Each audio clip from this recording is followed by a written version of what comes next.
सर्वसंग से प्रार्थना है अपने अपने स्थान पर शांतिपूर्वक बैठ जा और ध्यान पूर्वक परमात्मा की महिमा सुने। सतगुरुदेव की जय। बंदी छोड़ कबीर परमेश्वर जी की जय। बंदी छोड़ गरीबदास जी महाराज जी की जय। स्वामी रामदेवानंद जी गुरु महाराज जी की जय हो।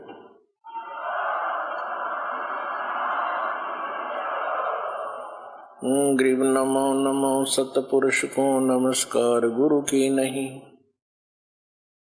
सुर नर मुनि जन साधुआ संतों सर्वस दी नहीं। सतगुरु साहेब संत सब डंडो तुम प्रणाम। आगे पीछे मज हुए तिनको जा कुर्बान। नराकार निर्विषम काल जाल भय भंजनम। निर्लेपम निज निर्गुणम अकल अनुबेशुंदनम। सोहम सुरति समाप्तम सकल समाना निर्तलय। उज्ज्वल हिरंबर हरदमम बेपरवा अथाह वार पार निमज्जतम। ग्रीव जो सुमर सिद्ध होई गणनायक गलता ना। करो अनुग्रह सोई पारस पद परवाना। आदि गणेश मनाऊं गणनायक देवन देवा। चरण कमल लो लाऊं आदंत करूं सेवा। परम शक्ति संगीतम रिद्धि सिद्धि दाता सोई। अविगत गुण अतीतम सत पुरुष निर्मोही। जगदम्बा जगदीशम मंगल रूप मुरारी। तन मन अर्पो शेषम भक्ति मुक्ति भंडारी। सुर नर मुनि जन ध्यावे ब्रह्मा विष्णु महेशा। शेष शेष मुख गावे पूज्य आदि गणेशा। इंद्र कुबेर सरीखा वरुण धर्मराय ध्यावे। समर्थ जीवन जी का मन इच्छा फल पावे। 33 कोटि अधारा ध्यावे शेष 88। उतरे बहुजल पारा कट है यम की फांसी। 33 कोटि अधारा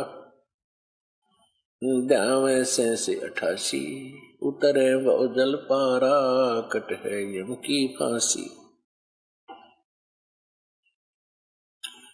कर जोरू विनती करूं धरूं चरण पर शीस।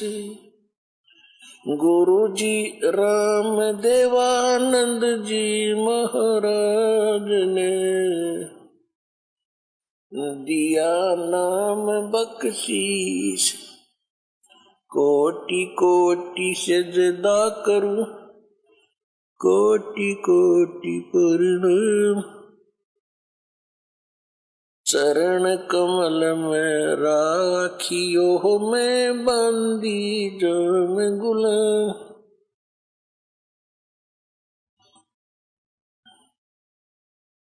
कुत्ता हूँ गुरुदेव का रामपाल दास का नाम। गले प्रेम की जेवड़ी जा खेचो जाऊं।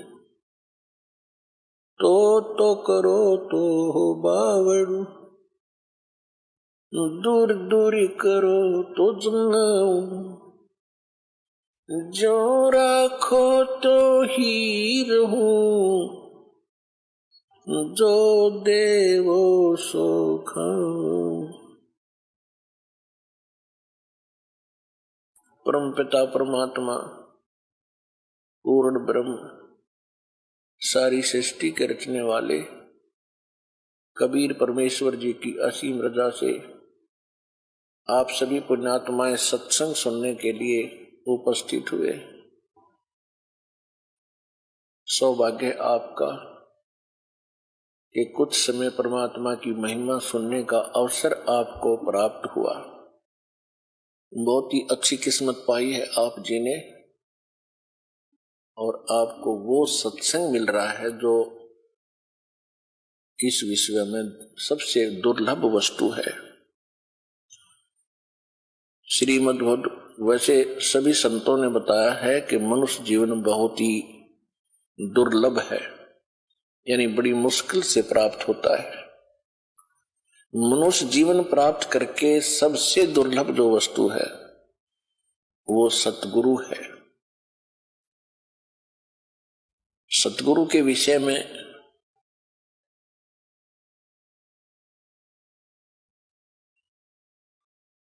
श्रीमद् भगवत गीता अध्याय नंबर 7 के श्लोक 19 में कहा है, गीता ज्ञान दाता ये ब्रह्म है। श्री कृष्ण में प्रवेश करके बोल रहा है और कहता है कि बहुनाम जन्मानाम अंते ज्ञानवान माम प्रपद्ये। ये क्या बताना चाह रहा है कि जैसे गीता अध्याय नंबर 7 के श्लोक नंबर 12 से लेकर 15 में तो तीनों गुणों की भक्ति, रजगुण ब्रह्मा, सतगुण विष्णु, तमगुण शिव जी की जो साधना करते हैं उनकी सचिथि बताई है कि वो यूजलेस है। फिर गीता अध्याय नंबर 7 के श्लोक 16 से लेकर 18 तक अपनी साधना और साधकों की जानकारी देता है कि मेरी साधना 4 प्रकार के करते हैं। एक तो संकट निवारण के लिए और अर्थ, दूसरे धन लाभ के लिए अर्थार्थी, तीसरे जिज्ञासु जो घर से निकलते हैं परमात्मा पाने की इच्छा लेकर ज्ञान ग्रहण करने के लिए भगवान का, उनको जैसे ज्ञानी अज्ञानी संत मिलते हैं उस ज्ञान के वो स्वयं वक्ता बन जाते हैं। ये तीनों व्यर्थ बताए, यूजलेस बताए। चौथा बताया ज्ञानी। ज्ञानी वो व्यक्ति होता है जिसको ये पक्का निश्चय हो गया कि मनुष्य जीवन सहज से मिलने वाला नहीं है, बहुत मुश्किल से प्राप्त होता है। उसके बाद ज्ञानी को ये ज्ञान हो जाता है, विद्वान पुरुष को, कि मोक्ष, इस मनुष्य जीवन का मूल उद्देश्य मोक्ष है। फिर उसको ये भी ज्ञान होता है कि मोक्ष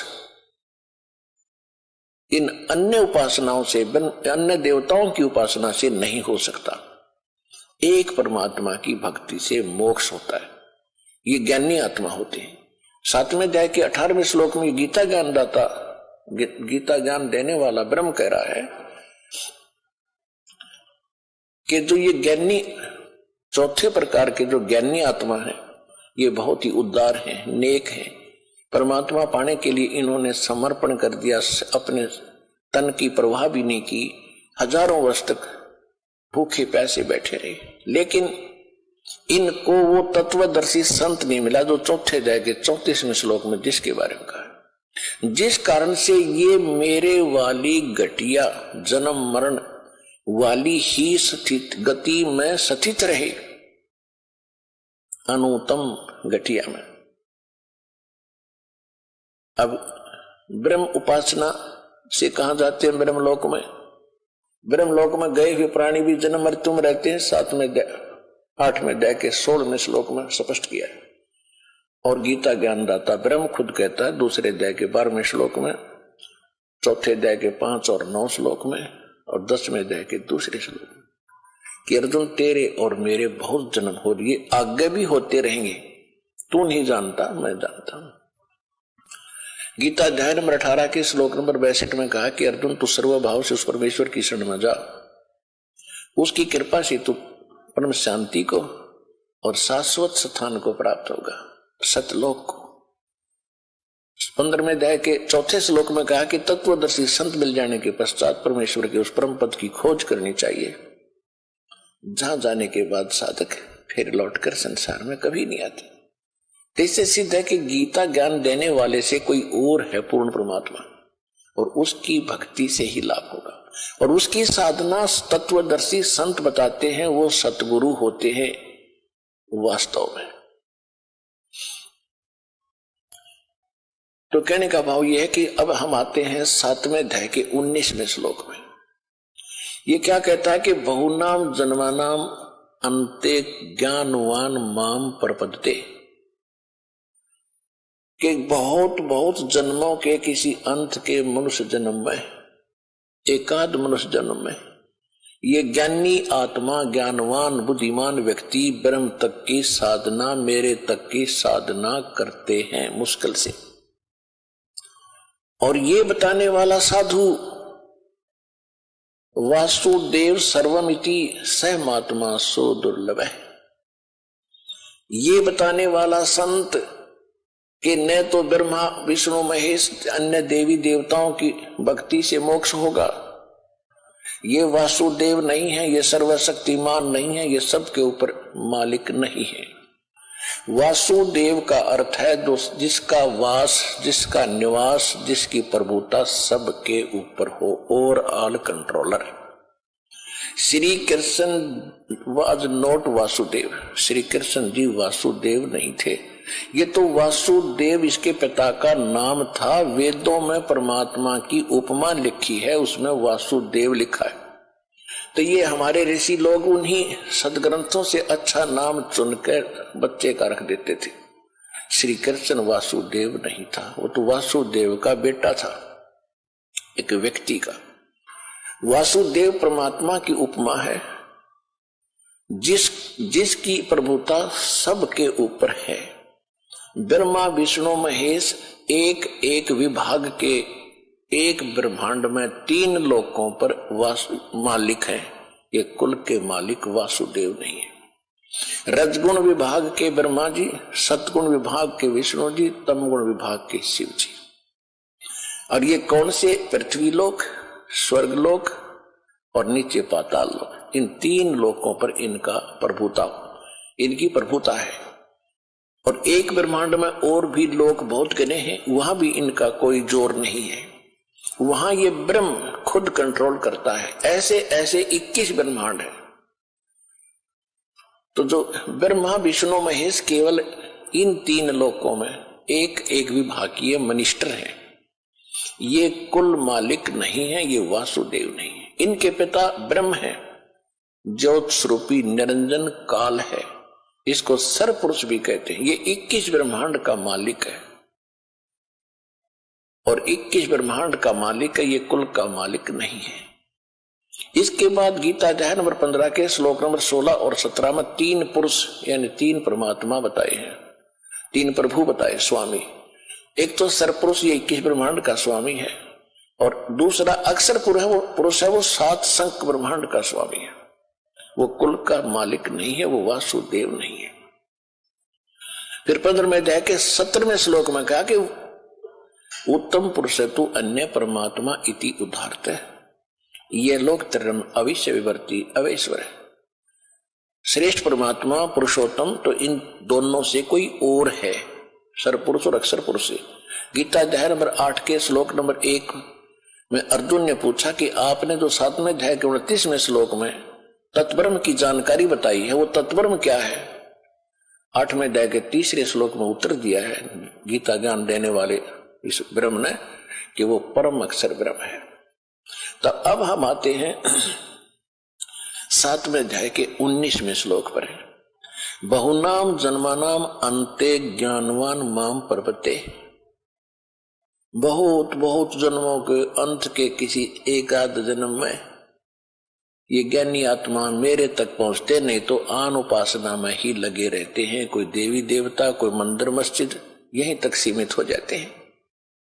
और फिर बताया कि वासुदेव सर्वमिति, तो जो परम अक्षर ब्रह्म है वो कुल का मालिक है, वो असंग ब्रह्मांड का स्वामी है, इंक्लूडिंग ब्रह्म एंड पर ब्रह्म। सरपुरुष और अक्षर पुरुष के ऊपर भी उसकी प्रभुता है। और इसके अतिरिक्त असंग ब्रह्मांडों का वो मालिक, वो है वासुदेव। तो 7वें अध्याय के 19वें श्लोक में गीता ज्ञान देने वाला ब्रह्म कह रहा है कि बहुत बहुत जन्मों के अंत में कोई ज्ञानी आत्मा मेरे तक पहुंचता है भक्ति में, नहीं तो नीचे वालों की ही साधना करते रहते हैं। और वासुदेव सर्वमिति, कि वो वासुदेव है, वो है सब कुछ, सर्वम इति, बस यही है जो कुछ है। वही पाप नाशक है, वही मोक्षदायक है, वही वास्तव में अविनाशी है, वो सबका जनक है, वो सबका कंट्रोलर है। उसी की भक्ति से मोक्ष होगा, ये बताने वाला स महात्मा सुदुर्लभ है। वो संत बड़ी मुश्किल से मिलेगा। ओए होए,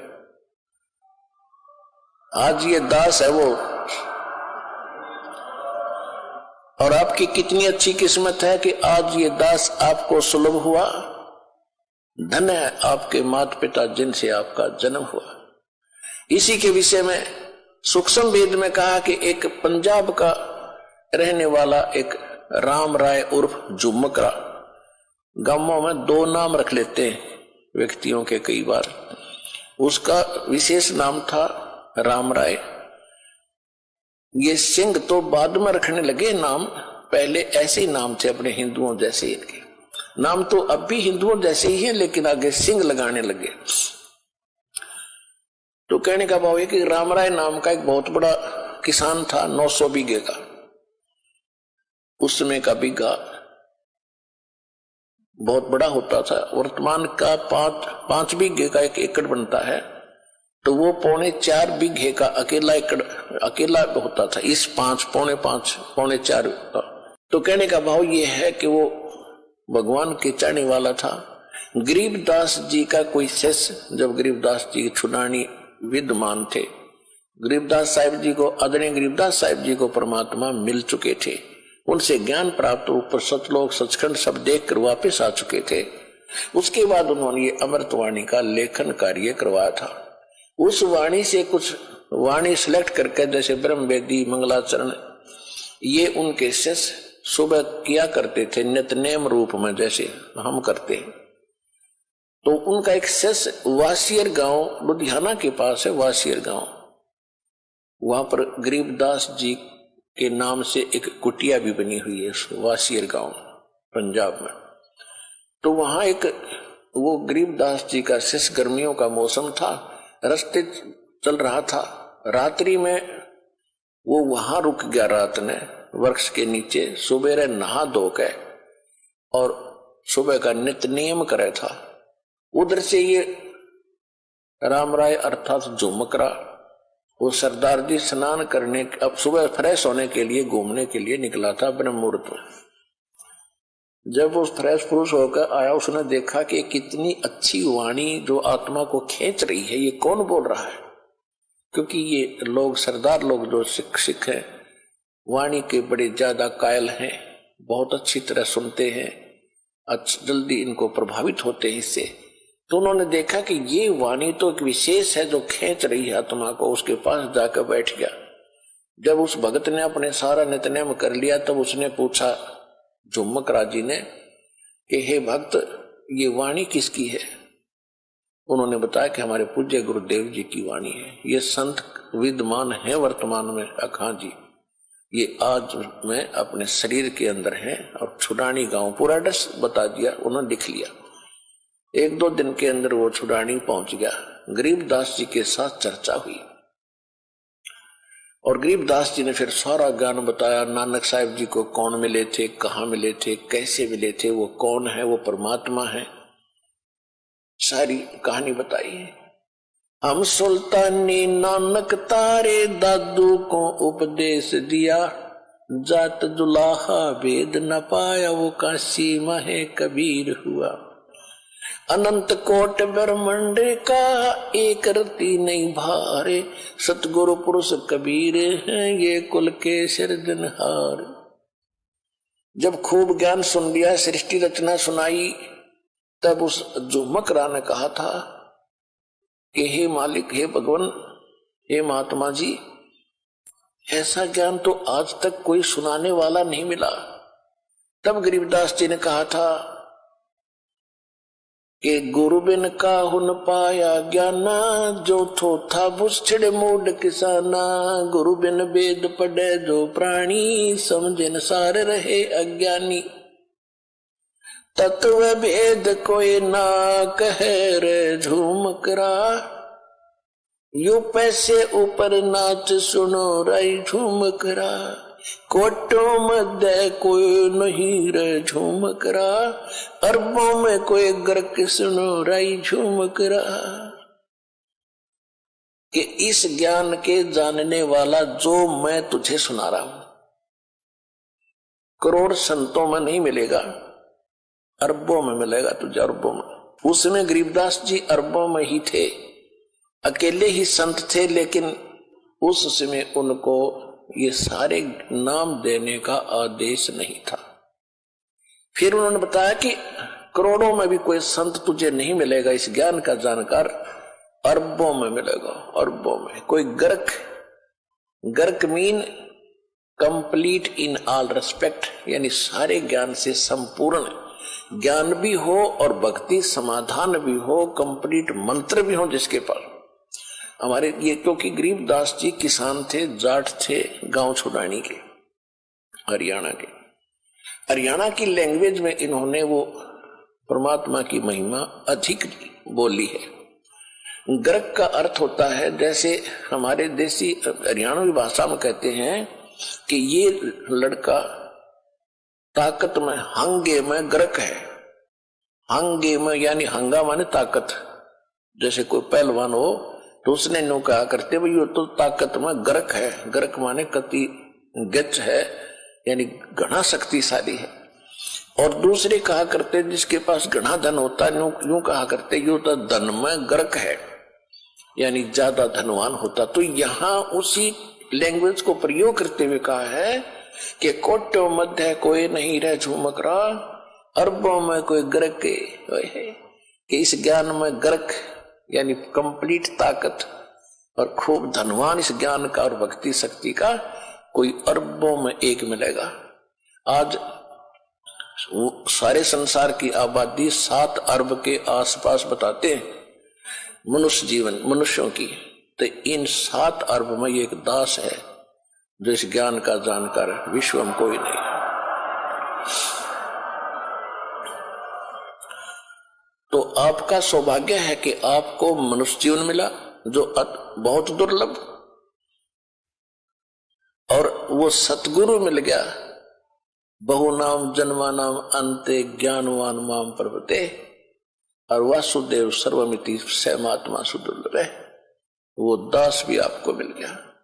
आपकी कितनी अच्छी किस्मत है, कितनी लाडली आत्मा हो उस परम पिता की, कबीर भगवान की, आप जो बहुत वक्त से आगे हो। जो देर से आएंगे पछताया करेंगे, गए समय को रोया करेंगे टक्कर मार मार के, वो समय फिर हाथ नहीं आएगा। अब जो प्रसंग चल रहा है, अब सतगुरु मिलते हैं तो फिर ज्ञान बताते हैं। सतगुरु सच्चा ज्ञान देते हैं, उसी को सतगुरु कहते हैं। और जो सदग्रंथों के ज्ञान को ही आगे बढ़ाता है वो सतगुरु कहलाता है। जिनको ज्ञान ही नहीं है, अपने सदग्रंथों का ज्ञान नहीं है, वो सतगुरु नहीं है, वो बकवादी व्यक्ति है।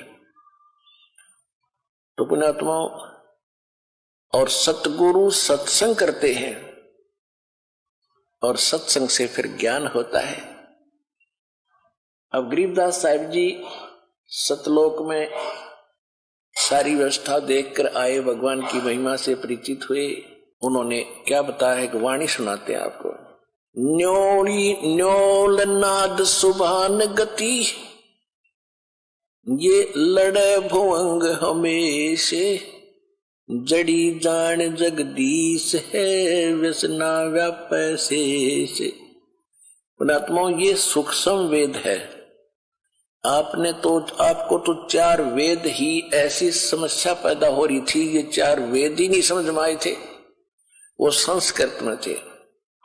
और ये सूक्ष्म वेद जो भगवान का दिया हुआ ज्ञान है, परमात्मा ने जो बोला है वही गरीबदास जी ने यहां लिखा है। ये भी एक सूक्ष्म वेद है, इसके अंदर कंप्लीट ज्ञान है। जैसे गीता अध्याय नंबर 4 के श्लोक 32 में कहा है कि परमात्मा स्वयं परम अक्षर ब्रह्म आकर अपने मुख कमल से जो ज्ञान देता है, उस ज्ञान के अंदर यज्ञों की यानी धार्मिक अनुष्ठानों की जानकारी विस्तार से कही गई है। और उसको जानने के बाद फिर सब पापों से जीव मुक्त हो जाता, वो सूक्ष्म वेद है। चौथे अध्याय के 34वें श्लोक में कहा कि उस तत्व ज्ञान को जो भगवान खुद बताता है, तत्वदर्शी संत जानते हैं, उनसे दंडवत प्रणाम करके कपट छोड़कर प्रश्न करने से वो तत्वदर्शी संत तुझे तत्व ज्ञान का उपदेश करेंगे। तो अब ये सूक्ष्म वेद है, इसको समझना बड़ा कठिन है। इस दास पर दया करी। उस परम पिता कबीर भगवान ने इस दास की बुद्धि खोली इस मालिक के गूढ़ रहस्यों को समझने और आपको समझाने के लिए। न्योली न्योल नेवले को कहते न्योल देसी भाषा में, अरवाणी भाषा। न्योल नाद सुभान गति ये लड़े भुवंग हमेशे जड़ी जान जगदीश है व्यसनी व्यापै शेष। अब देखो एक पंक्ति है दाता के ज्ञान की, और इसमें कितना गूढ़ रहस्य छुपाया है कि जिस भगत के पास ये यथार्थ मंत्र सत भक्ति सतनाम जिसके पास उपलब्ध है वो एक ऐसा सुरक्षित हो गया जैसे एक नेवला होता है। नेवला आपने समझते हो नेवला। उस नेवले की कितनी लंबाई होती है, ज्यादा से ज्यादा वो 8-9 इंच लंबा होता समेत पूछड़ के दूम समेत, और चूहे से थोड़ा सा बड़ा होता है। और वो सर्प के साथ लड़ता है। सर्प लगभग 10-10 फुट 12-12 फुट लंबा हो जाता है और उससे कई गुना ताकतवर होता है। अब वो उससे कैसे लड़ता है? वो ऐसे स्थान पर उस सर्प को छेड़ता है जहां पर किसी झाड़ी में बोझड़े में एक जड़ी होती है, नाग दमन जड़ी नाम है उसका, नाग दमन, और उसमें से महक निकलती है। वो नेवला क्या करता है, वहां उस जड़ी को सूंघ कर आता है, श्वास रोक लेता है और उधर से सर्प को छेड़ जाता है। सर्प उसके लिए ऐसे तैयार होता है डंक फन उठा करके। अब नेवला उसके निकट आकर के वो जड़ी जो सूंघ करा था वो श्वास छोड़ देता है। उस जड़ी के सामने सर्प को चक्कर आने शुरू हो जाते हैं उसकी नाकों में जाते ही, और वो अपनी जान बचा के भागने की सोचता है। फिर नेवला उसकी मुंडी पर बैठ जाता फन के ऊपर, और साथ में वो श्वास भी छोड़ता रहता है और फिर उसको पकड़ के मार देता है। अब नेवले के पास वो जड़ी है तो वो उसको काबू कर पाया इतने लंबे अजगर को। इसी प्रकार ये काल जो है एक सर्प है और जीव एक नेवले जैसा वो छोटा प्राणी है। इसकी ताकत के सामने जिसके पास ये सतनाम रूपी जड़ी है नाग दमन, वो फिर इस काल पर विजय पालेगा। क्या बताया है? न्योल नाद सुभान गति वो लड़े भुवंग हमेशे जड़ी जान जगदीश है व्यसना व्यापै शेष। कि सतनाम जो नाद है, सतनाम का जो मंत्र है, ये भगवान की शक्ति जगदीश की शक्ति है। इसकी जिसके पास इसका ये जड़ी है उसके ऊपर काल रूपी अजगर का कोई प्रभाव नहीं पड़ेगा। किस पे? हंस गवन करते नहीं मान सरोवर छाड़े और कौवे उड़ उड़ जाते हैं ये खाते मांसाहारे। हंस दशा तो साधु है ये सरोवर है सत्संग मुक्ता हलबाणी चुगे फिर चढ़त नवेला रंग। दरस परस नहीं अंतरा रोमी वस्त्र बीच पारस लोहा एक डिग वही पलटे नहीं अभीच।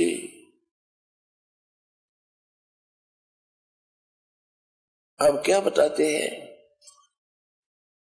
कि हंस गवन करते नहीं मान सरोवर छाड़ और कौवे उड़ उड़ जाते हैं वो खाते मांसाहार। हंस किसे कहते हैं? हंस एक पक्षी है जो बुगले जैसा होता है। बुगले में और हंस में डिफरेंस देखने के लिए ये बताया जाता है कि हंस एक ही सरोवर में हंस भी होते हैं बुगले भी होते हैं। बुगले खाते हैं मछलियां या कीड़े मकोड़े, हंस नहीं खाएगा, हंस केवल मोती खाता है। दूसरे हंस में एक और गुण दिया है परमात्मा ने कि 1 गिलास दूध में 1 गिलास पानी डाल दीजिए और हंस के सामने रख दो। हंस में ऐसी ताकत शक्ति दी है कि वो दूध को पी लेगा, 1 गिलास पानी उससे छोड़ देगा। वैसे दूध से पानी अलग होना बड़ा असंभव है और उसमें वो ताकत है। तो इसी प्रकार जो भक्त हैं जिन्होंने दूध और पानी छान लिया, जिन्होंने कीड़े मकोड़े खाने छोड़ दिए, यानी बीड़ी शराब मांस तंबाकू ये बकवाद थी ये त्याग दी, वो हंस जैसी वृत्ति के सूचे भगत बन गए। अब कहते हैं कि हंस गवन करते नहीं मान सरोवर छाड़, और कौवे उड़ उड़ जाते हैं जो खाते मांसाहार। यानी जो हंस है वो सत्संग को नहीं छोड़ सकते। जो कौवे जैसी वृत्ति के व्यक्ति हैं जिन्होंने बकवाद छूटती नहीं, वो सत्संग छोड़कर बकवादें करते रहते हैं। हंस दशा तो साधु है, हंस दशा तो साध है, और सरोवर है सत्संगे। मुक्ता हलबाणी चुग ये चढ़त नवेला रंगे। अब उन हंसों के लिए ये सत्संग रूपी सरोवर है, और ये साधु आत्मा ये है हंस। हंस दशा तो साध है और सरोवर है सत्संग, और यहाँ ये परमात्मा की अमृतवाणी रूपी मोती खा रहे हैं। और फिर चढ़े नवेला रंग, दूना अच्छा भाव बनता चला जाएगा। जो सत्संग में आए जाएंगे डटे रहेंगे। और हंस गवन करते नहीं, हंस गवन हंस नहीं जाते मान सरोवर छाड़े। ये कौवे उड़ उड़ जाते हैं वो खाते मांसाहार। तो जो पुण्यात्मा परमात्मा के चरणों में आगे ज्ञान समझ लिया, फिर संसारिक कार्यों में उनकी रुचि नहीं रहेगी। कौन से कार्य? जो कुरीतियां हैं, विवाह शादी में बकवाद नाचना गाना, दहेज देकर अपनी फोकट में बनाना, फिर कर्जे में दबा रहना, ये इस तरह की बकवादें, शराब मांस तंबाकू और इन राजनीति में धक्के खाना, ये हंस नहीं करेंगे, भक्त नहीं कर सकता। वो तो कव्य जैसे लोग हैं जिनको वृत्ति ही गलत है, वो ही सत्संग छोड़कर इन बकवादों में जाते हैं। अब फिर क्या बताते हैं? द्वार धनी के पड़ा रहे और धक्के धनी के खावे। 100 काल झकझोल ही पर द्वार छोड़ ना जावे। इस मार्ग में सफल होने का एक फार्मूला बताया है कि जब ज्ञान हो जाता है, परम संत की पहचान हो जाती है, कहते हैं द्वार धनी के पड़ा रहे और धक्के धनी के खावे। आवे और जावे भगवान के चरणों में, और चाहे कितने ही आपत्ति आप पर काल देवे, जैसे संसारिक, क्योंकि आपने नाम ले लिया, अब धीरे धीरे आपका सब संकट दूर होने लगेंगे। तो आप ऐसा महसूस करोगे कि जैसे कोई आपत्ति आ गई नाम लेने से। नहीं, आपत्ति तक टल रही है आपकी। अगर नाम ना ले रखा होता तो जान जानी थी।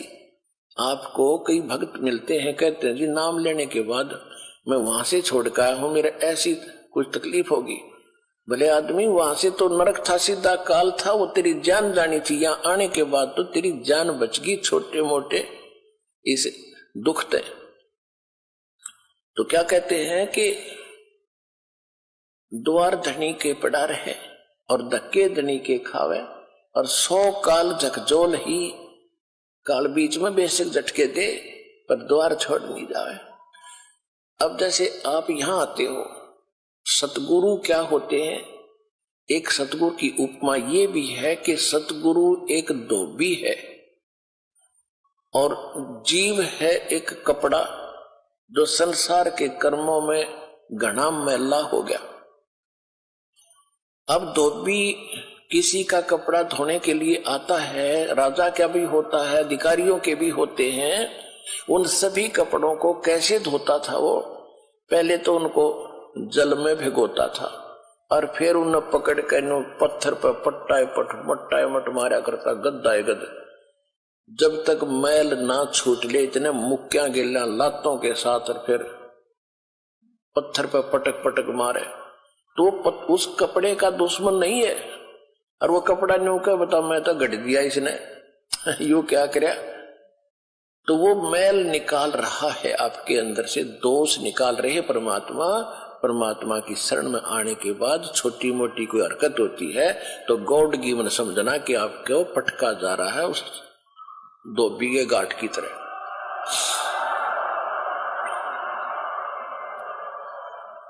दर्श परस नहीं अंतरा ये रूमी वस्त्र बीचे, पारस लोहा एक डिग ये पलटे नहीं अबीचे। अब देखो फिर एक और बात बताई है, कितना गहरा ज्ञान है पुण्यात्माओं।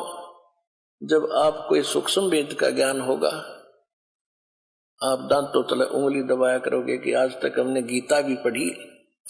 गीता हम इसलिए पढ़ाते हैं कि आप ये समझ सके कि जो ज्ञान पवित्र गीता जी देते हैं, जो पवित्र वेद बताते हैं, पवित्र पुराण बताते हैं, पवित्र ग्रंथ बताते हैं, वही ज्ञान परमात्मा ने 600 वर्ष पहले लिखवा रखा था। और उनको अशिक्षित कहते थे, वो तो वेद शास्त्र जानते भी नहीं थे।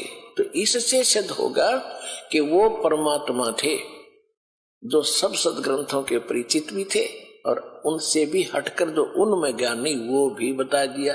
तो भगवान बिना ये ज्ञान बताया नहीं जा सकता। तो परमात्मा को पहचानने का एक ये भी फार्मूला है, एक पॉइंट है। तो क्या बता रहे हैं, दर्श परस नहीं अंतरा ये रोमी वस्त्र बीचे, लोहा पारस लोहा एक डिग वही पलटे नहीं अबीच।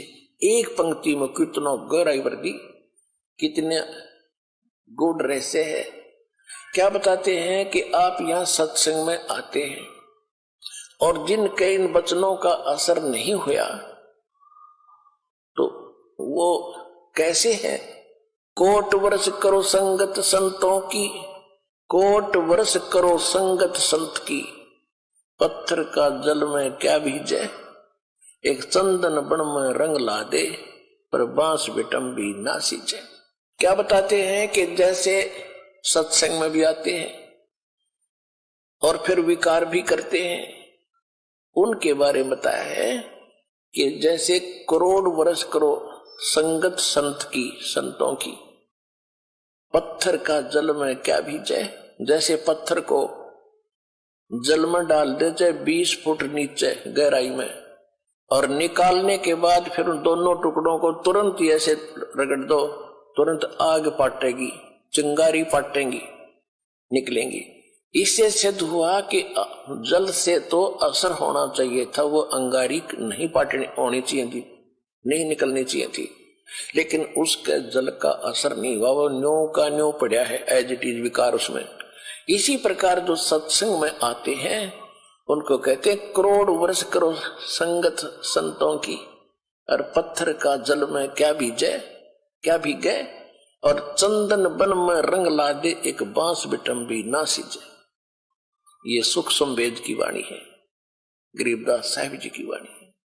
क्या बताया कि जैसे चंदन का पेड़ होता है, आसपास के चाहे नीम हो, जंडी हो, कोई पीपल हो, उन सभी आसपास के पेड़ों को अपनी महक छोड़ छोड़ के अपनी सुगंध युक्त कर देता है, और वो भी चंदन जैसी महक देने लग जाते हैं। लेकिन बांस, बंबू जिसकी लाठी बने हैं, कहते वो बांस चाहे उसका साथ उग गया चंदन का, बांस का असर नहीं होता। तो क्या बताते हैं कि कोट वर्ष करो संगत संतों की, और पत्थर का जल में क्या भीजे, और चंदन बन में रंग ला दे, एक बांस बिटम भी ना सींचे। तो जो बांस जैसे और पत्थर जैसे व्यक्ति हैं उनका तो असर हो को नहीं, और नहीं तो परमात्मा की वाणी आपको चंदन बना दिया, और आप ही आगे जा के सब न सुनाते हो। आप अपनी महक आगे छोड़ छोड़ के अपने भाई बहन रिश्तेदारों तक ये महक भगवान की छोड़ रहे हो। अब क्या बताते हैं कि यहां आते भी हैं और सही ढंग से लगते नहीं। उसके विषय में बताया कि दर्श परस नहीं अंतरा और रूमी वस्त्र बीज। जैसे एक पत्थर होता था जिसको पारस पत्थर बोलते, और उस पारस पत्थर में पत्थर जैसा ही होता है, उसकी पहचान नहीं हो सकती। उसकी पहचान यही है कि जिस समय वो लोहे से टच होता है तो पूरे उस लोहे के उस गट्ठे को, जैसे ये गाडर का बिठा दिया किसी कोने में, गाडर होते ना, गाडर आपने देखे कड़ियों की तरह लोहे के गाडर होते लंबे लंबे, एक गाडर का कहीं भी बिठा दिया, टच कर दिया तो पूरे गाडर को सोना बना देता वो। अब क्या कहते हैं कि उस पारस पत्थर और लोहे के बीच में कतीनों साथ साथ रखे हो और उनके बीच में इतना अंतर हो जैसे पहले एक रोम से बनकर कपड़ा आता था बहुत पतला। अब क्या कहते हैं कि यदि पत्थर को, उस पारस को और लोहे को बिल्कुल निकट रखा हुआ है और उसमें केवल इतना अंतर हो जितना रोमी वस्त्र यानी पतली सी वायल होती थी, यानी बिल्कुल बाल से भी कम डिफरेंस भी उसमें हो, आपस में मिलन ना मिले हो, और ये इंतजार कर रहे हो कि दोनों पत्थर भी रख दिया, पारस सोना भी साथ में है, पारस भी रखा है और लोहा पत्थर सोना बना नहीं। कहते रूमी वस्त्र अंतरा और पारस लोहे बीज, और कहते हैं दर्श परस नहीं अंतरा रूमी वस्त्र बीज, और पारस लोहा एक कर डेग फिर पलटे नहीं अबीज। यानी इतना भी अंतर रह गया तो भी परिवर्तन नहीं होगा और वो दिखेगा कति साथ रखा हुआ। तो ये कहते हैं जो सत्संग में आते हैं और जिनके इन बातों का असर नहीं हो रहा तो उनकी भावना भगवान से जुड़ी नहीं है, वो दिक्कत के भगत है पर भक्ति उनमें प्रवेश है नहीं। तो जब होएगी जब वो सही ढंग से मालिक से मिल लेंगे। कहते हैं बिन गुरु मिले मोहे ना पावे। गुरु के प्रति जब आपका ऐसा भाव बनेगा और तब परमात्मा में कि आपके अंदर वो भक्ति और ये ज्ञान संचरित होता है। तो यहाँ बताते हैं कि यहाँ जैसे सत्संग में भी आते हैं और विकार नहीं छोड़ रहे हैं, उनके विषय में कहा है कि कोट वर्ष करे संगत संतों की, पत्थर का जल में के बीच है, एक चंदन बन में रंग ला दे पर बांस बिटम्बी ना सींचे। तो आप चंदन हो, आप ये दास चंदन है और आप परमात्मा के पेड़ हो, वो पौधे हो जिनका असर हो गया, और बांस रूपी जो व्यक्ति हैं उनका असर नहीं होता, वो तो काल के जाल में रहेंगे, मरण दे। अब क्या बताते हैं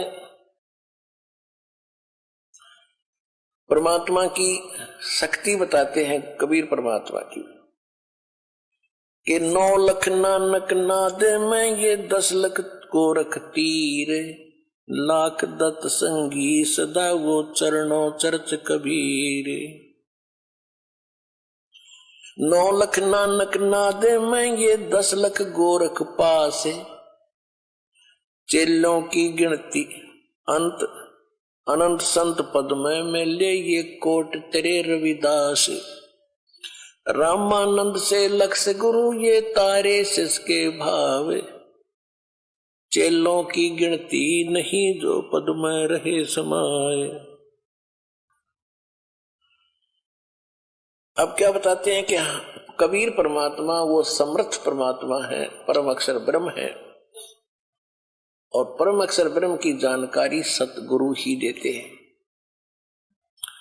वो कितने समर्थ हैं कि 9 लाख नानक नाद में आदरणीय नानक साहेब जैसे महापुरुष अच्छी आत्माएं उनके नाद माने वचन के बच्चे हो लिए बहुत गणे दीक्षित हुए, वो भी पार करे 9 लाख नानक नाद में,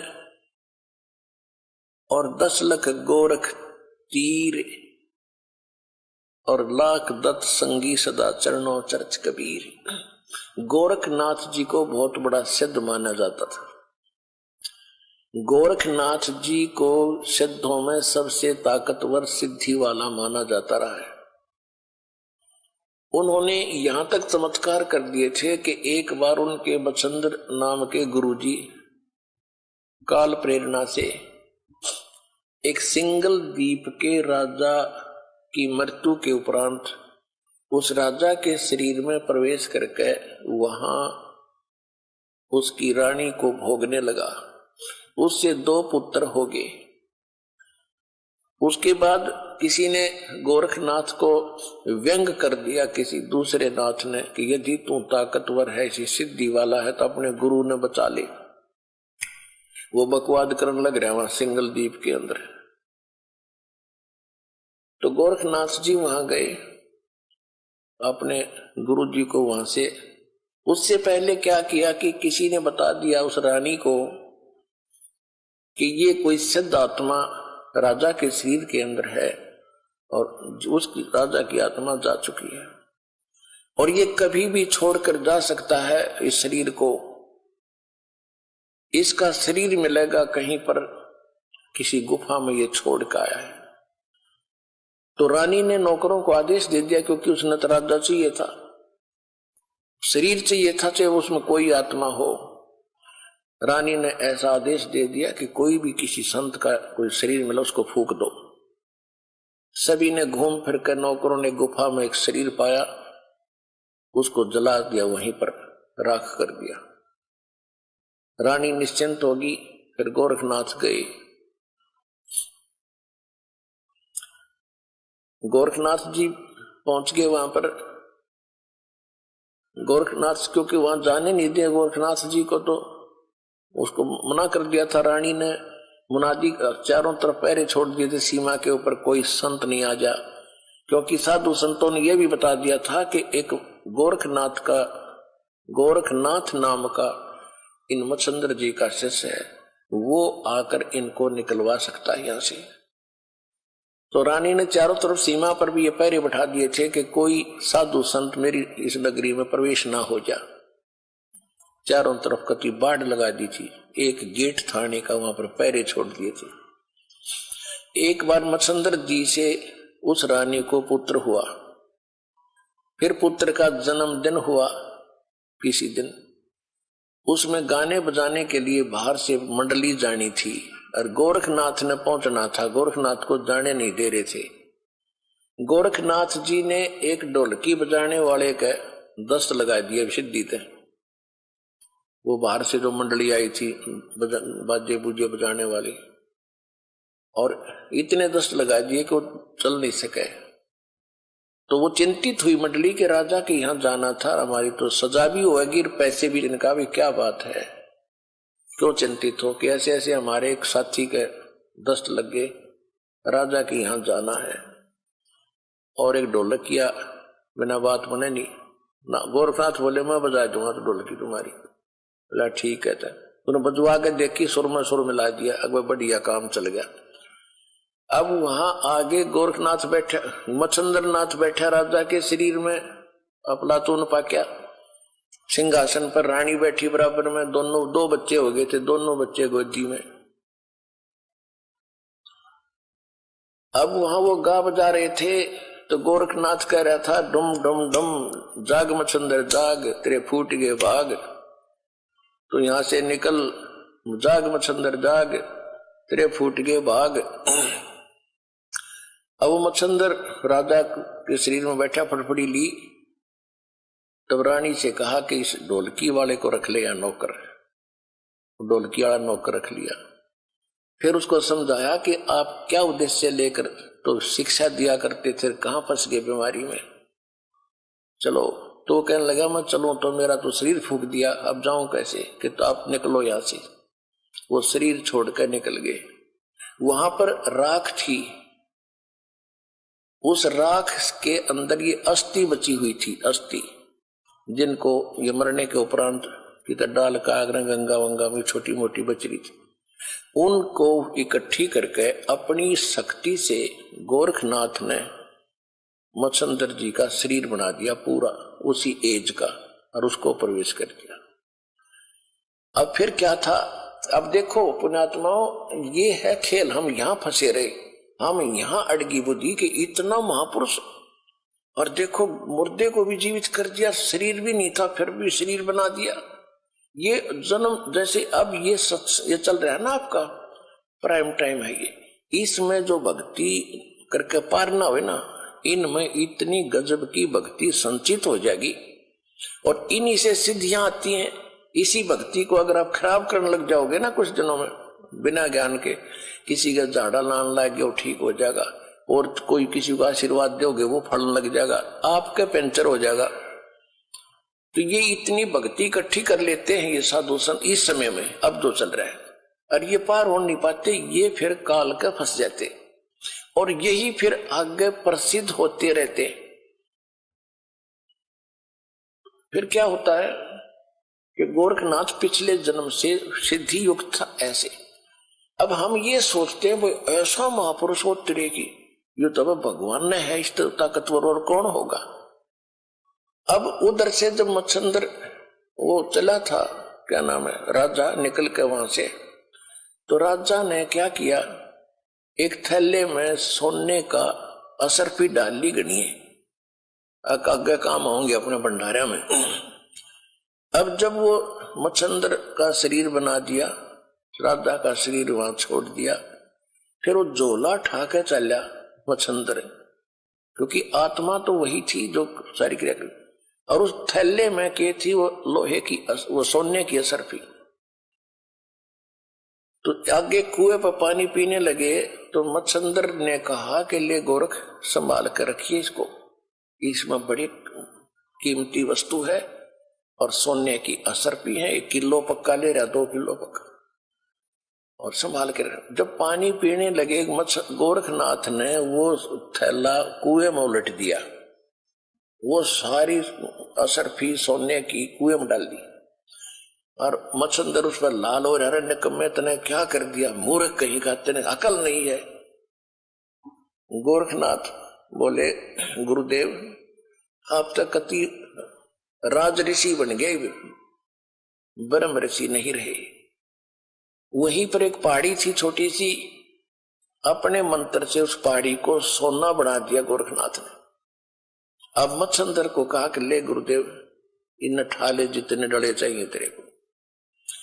अपने आत्मा दास आपको कहां लाना चाहता है, यहां एक पंक्ति है कि 9 लाख नानक नाद में और 10 लाख गोरख तीरे, लाख दत्त संगी सदा वो चरणों चर्च कबीरे। कि हमारे कबीर साहब कितने शक्तिशाली हैं, उनमें कितनी ताकत है। ये गोरख जैसे तो उनके चरणों में पड़े रहते हैं, पास सिंह भी नहीं उनके। जिसकी शरण में आप हो दास वहां लाना चाहता है। अब क्या होता है,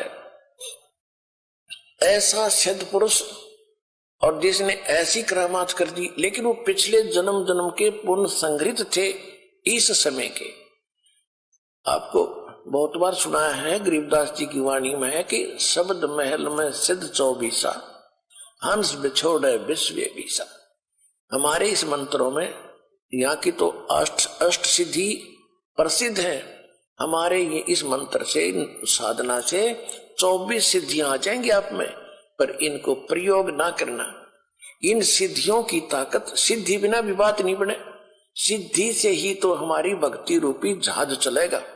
यानी हम यहां से उस सिद्धियों से उड़कर चलेंगे, और हमने वो प्रयोग कर ली तो हमारी टायर की हवा लिकटेगी, फिर हम कैसे उड़ेंगे, कैसे चलेंगे आगे। तो ये गलती से पार हुए नहीं, ये फिर ठगे काल के, और पहले उसमें ब्रह्मलोक में रखा, वहां होटल में, वहां इनसे सारी पूंजी खत्म करा के फिर पृथ्वी पटक दिया।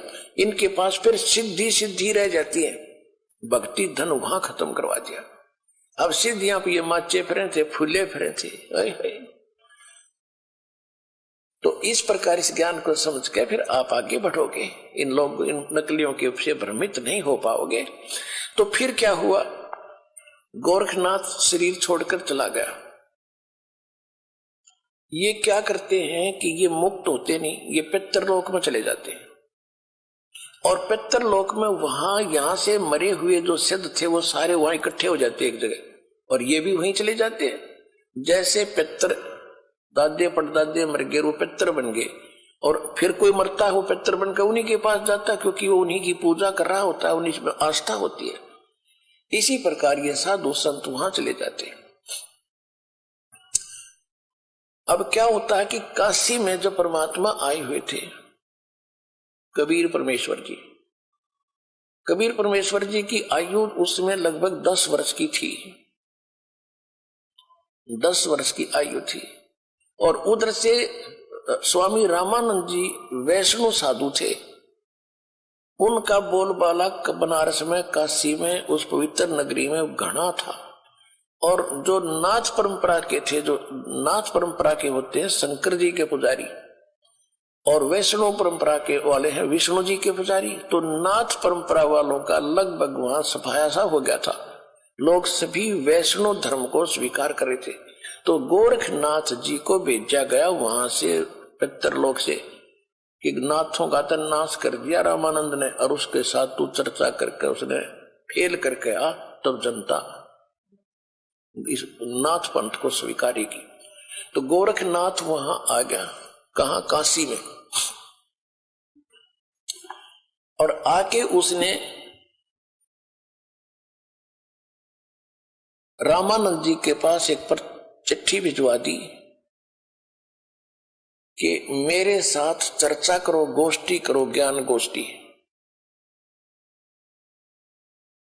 और जो गोष्ठी में यानी जो चर्चा में हार गया, ज्ञान चर्चा में, गोष्ठी में, तो वो जीतने वाले का शिष्य बनेगा, और जितने उसके शिष्य होंगे वो सारे उस जीतने वाले के शिष्य बनेंगे।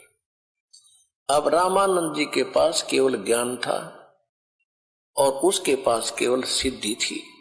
इस बात का स्वामी रामानंद जी को पता था कि लोग चमत्कार को ज्यादा मानते हैं, और वो जाते ही कोई सिद्धि दिखा देगा और सभी ताड़ी पीट देंगे, और मैं हारूंगा, वो जीतेगा, और नाश होगा, बैठा बैठेगा भक्ति मार्ग का।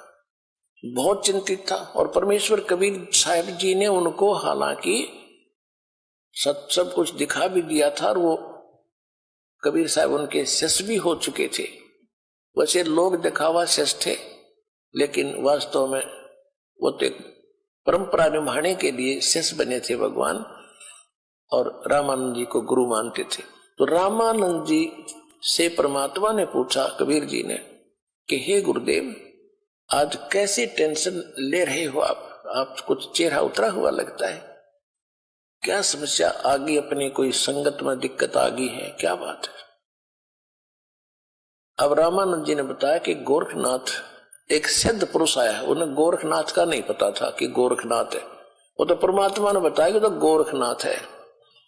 मालिक ने पहचाना उसको कि एक नाथ आया है और सिद्धि में बड़ा पहुंचा हुआ बताते हैं, और ऐसे ऐसे शर्त रखी है, और वो सिद्धि दिखा देगा, लोग ताड़ी पीट देंगे, मैं हारूंगा, वो जीतेगा, वैष्णव पंथ का नाश होगा। अब कबीर साहब ने कहा, देखो गुरुदेव,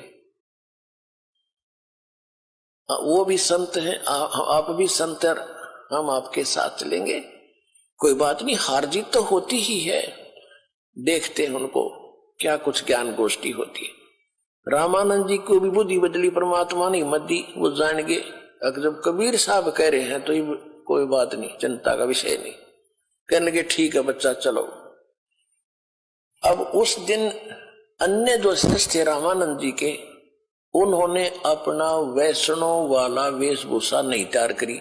वो क्या करते हैं, एक गले के अंदर एक तुलसी की एक मणिये की कंठी बोल रहे हैं, उसने एक कमन का होता उसमें तुलसी का मोटा सा, उसको कहते हैं वैष्णव परंपरा से दीक्षित की पहचान होती है।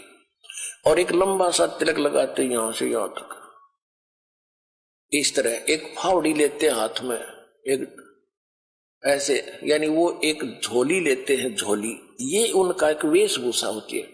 और तक किसी ने बनाई नहीं, हारा तगे, और ये हमने जबरदस्ती वहां बनाओगे फिर, इसलिए हम अपनी पहचान दिखाते को नहीं।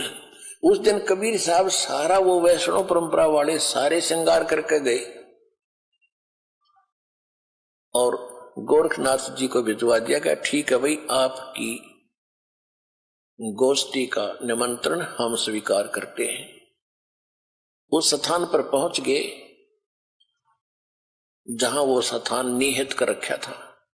रामानंद जी का आसन अलग लगा रखा था, गोरखनाथ जी का आसन अलग लगा कर रखा था। गोरखनाथ जी साथ में एक अपना त्रिशूल रखते थे, 10 फुट 8-9 फुट लंबा, और ऊपर 3 उसके ऐसे सिरे से होते थे। त्रिशूल ऐसा होता था, लोहे का डंडा सा होता था, और वो नीचे से भाला टाइप होता था, उसको जमीन में गाड़ के वहां रखा खड़ा कर रखा था, और स्वयं आसन पर अलग से बैठे थे।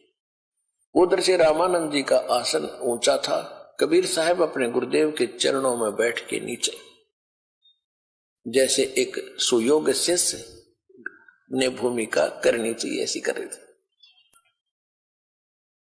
अब गोरखनाथ जी ने कहा कि रामानंद अब मेरे साथ गोष्ठी करो। अब गोरखनाथ जी ने जब रामानंद जी से कहा कि मेरे साथ प्रश्न उत्तरी कीजिए, तब परमेश्वर कबीर जी खड़े हुए, वो बालक छोटे से, और कहा कि गोरखनाथ जी, मैं स्वामी रामानंद जी का शिष्य हूं, और मेरे गुरु जी से चर्चा करने से पहले तुम मेरे से बात कर, मेरे से निमट। गुरु जी तक बहुत बड़ी बात होती है, मेरे से कर बात। तो गोरखनाथ जी, अब गोरखनाथ जी ने कहा कि तू कब से वैष्णव बन गया? कल का बालक है, 5-10 वर्ष का बालक है तू, और गोष्ठी करेगा गोरखनाथ के साथ? तो कब का, तेरी उम्र भी क्या है? अब थोड़ी सी वाणी सुनाते हैं आपको, फिर उसके बाद कथा सुनाएंगे।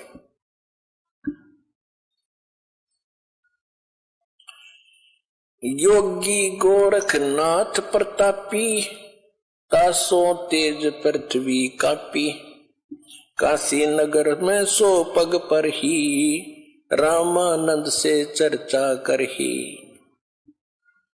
चर्चा में गोरख जय पावे, कंठी तोड़े तलक छुड़ावे। सत्य कबीर शिष्य जो भयहु, ये वृंतांत सो सुन ले हो। गोरखनाथ के डर के मारे, वैष्णव नहीं भेख संवारे। तब कबीर आज्ञा अनुसारा, वैष्णव सकल स्वरूप संवारा। अब गोरखनाथ जी के पास रामानंद को खबर पठाई, चर्चा करो मेरे संग आई। रामानंद की पौड़ी पहली पौड़ी, सत कबीर बैठे तिस ठौरी। कहे कबीर सुन गोरखनाथा, चर्चा करो हमारे साथा। प्रथम चर्चा करो संग मेरे, पीछे मेरे गुरु को टेरे। बालक रूप कबीर निहारी, तब ये वचन उचारी। यानी कबीर परमात्मा को बालक रूप में देखकर गोरखनाथ जी क्या बोले? कब के बहे बैरागी कबीर जी, कब के बहे बैरागी, कि तुम कब से बैरागी बन गया, वैष्णव कब से बन गया, तू काल का बालक। परमात्मा क्या बोले? नाथ जी, तब से भये बैरागी, मेरी आद अंत सुध लागी। क्या बताते हैं कि मैं कब से बैरागी हूं। धूंधों कार आद का मेला, नहीं गुरु कोई ना था चेला। तब का तो हम योग उपासा, और जब का फिरूं अकेला। धरती नहीं जद का टीका दीना, धरती नहीं जद की टोपी दीना। तेरा बिरमा नहीं था जद का टीका, और शिव शंकर से योगी ना थे, मेरा तब का जोड़ी सिक्का।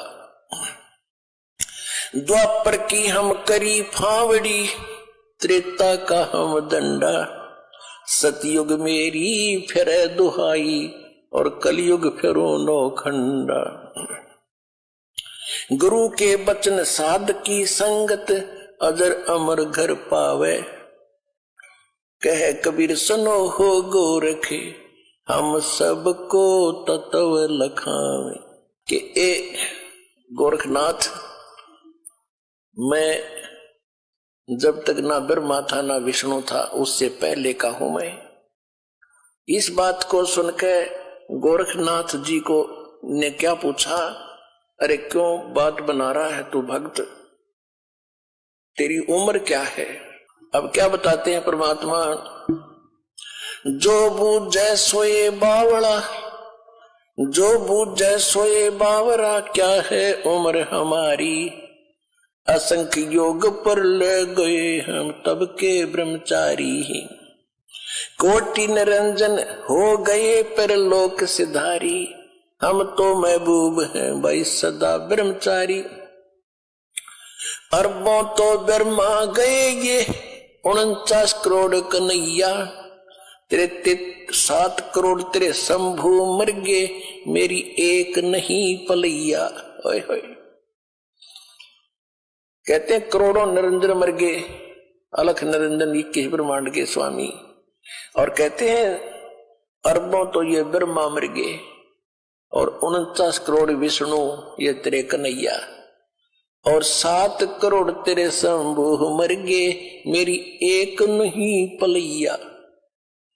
अब भी शंकर जी का पुजारी नाथ जी थे, और जब ये कहा कि तेरे शंभू भी मर लिए 7 करोड़, और मेरी एक भी पल आयु की नहीं घटी है, अर्थात मैं अविनाशी हूं।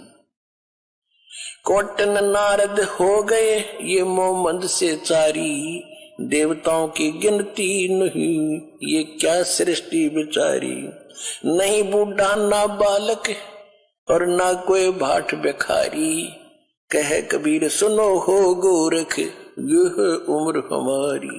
अब गोरखनाथ जी ने सोचा भाई ये तो घनी घनी बात बना हुआ है यो बच्चा,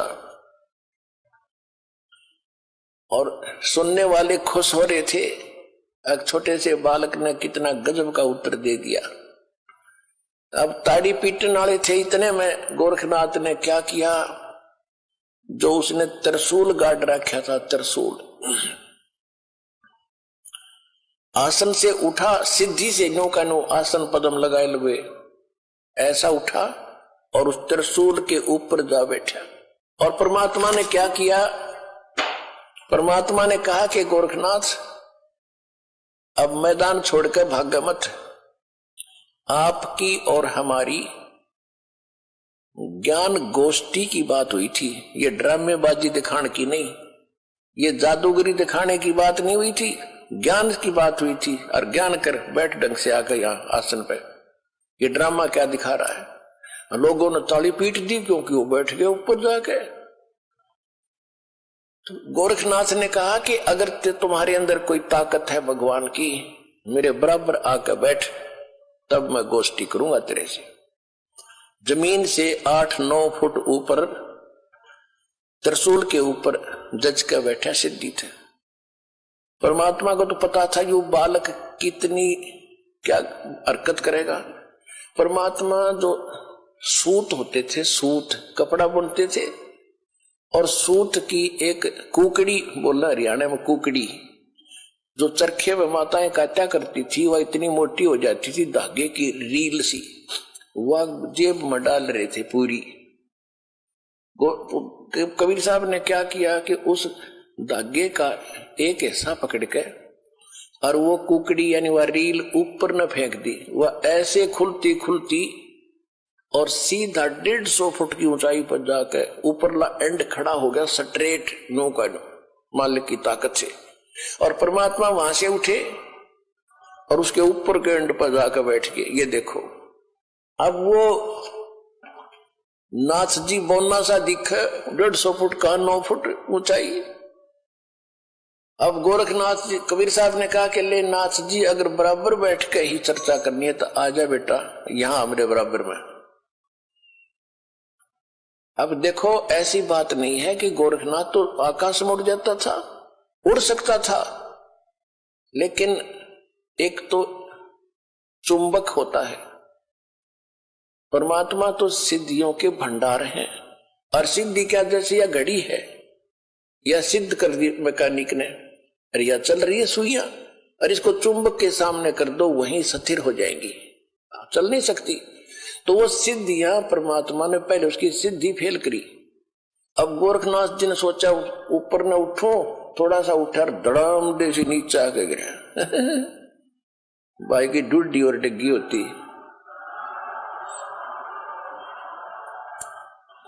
गोरखनाथ को पहली बार अपनी कोई हार महसूस हो रही थी उस जीव, पिछले जब तक वो सोदी में था।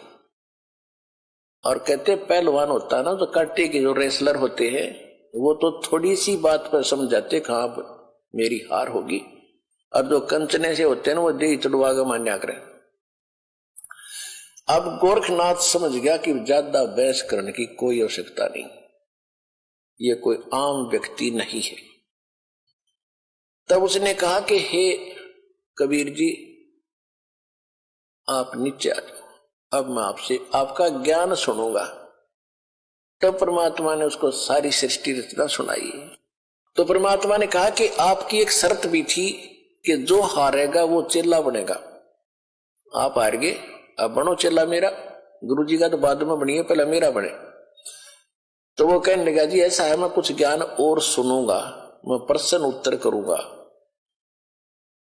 परमात्मा बोले कि कर ले, क्या प्रश्न उत्तर करेगा। तो उसने परमात्मा ने फिर परमात्मा कहा कि आप ही बताओ मुझे कि आप कहां से आए, आप कौन हो। ले मैं बताता हूं कौन हो। परमात्मा बोले सुन ले। अवगत से चल आया, मेरा कोई भेद मर्म ना पाया। अवधू अवगत से चल आया, अवधू अवधूत, हे गोरखनाथ मैं अवगत से चला आया, जिसके बारे में कोई नहीं जानता। तेरा ब्रह्मा जानता, ना तेरा शंकर जानता, ना विष्णु जानते। अवधू अवगत से चल आया, मेरा कोई भेद मर्म ना पाया। मात पिता मेरे ना मेरा जन्म न गर्भ बसेरा, बालक बन दिखलाया, काशी नगर जल कमल पडेरा, तहां जुलाहे न पाया। मात पिता मेरे कछु नाही, ना मेरे घर दासी, जुल्ला का सुत आण कहाया, जगत करो मेरी हासी। मात पिता मेरे कछु नाही, ना मेरे घर दासी, ये जुल्ला का सुत आण कहाया, जगत करे मेरी हासी। पांच तत्वों का धड़ना मेरे, ये पांच तत्वों का धड़ना मेरा, जानो ज्ञान अपारा, सत स्वरूपी नाम साहेब का, ओहे नाम हमारा। अदर दीप सतलोक में, अदर दीप भवन गगन गुफा में, तान निज वस्तु सारा, तेरा ज्योत स्वरूपी अलख निरंजन, वो डरता ध्यान हमारा।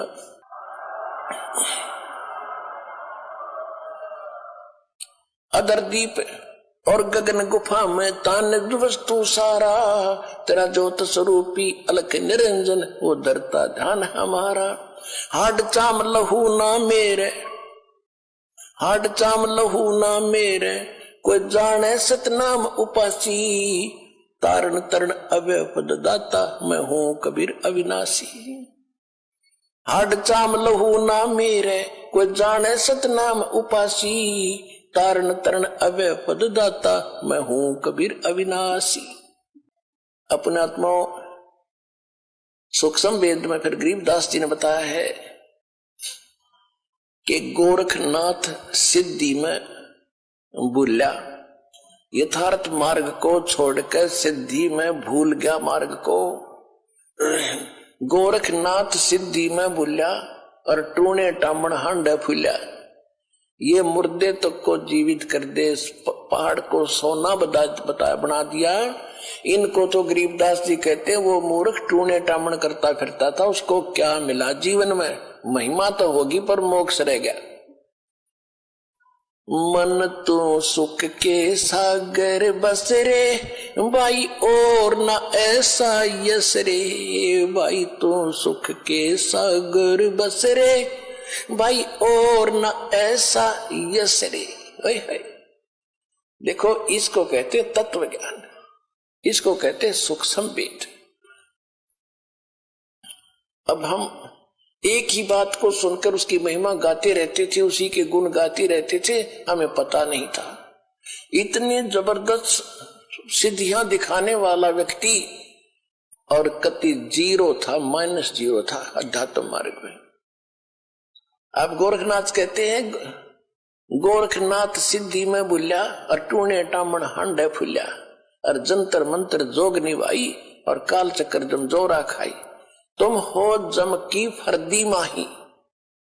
गोरखनाथ को कबीर साहब ने कहा कि तू तो काल की फर्द में चढ़ रहा है। फर्द, फर्द कौन सा हो? जो परमानेंट आपकी जमीन हो जाती है ना, आपकी फर्द में आ जाती है, तो आपका नाम होगी वह पक्की।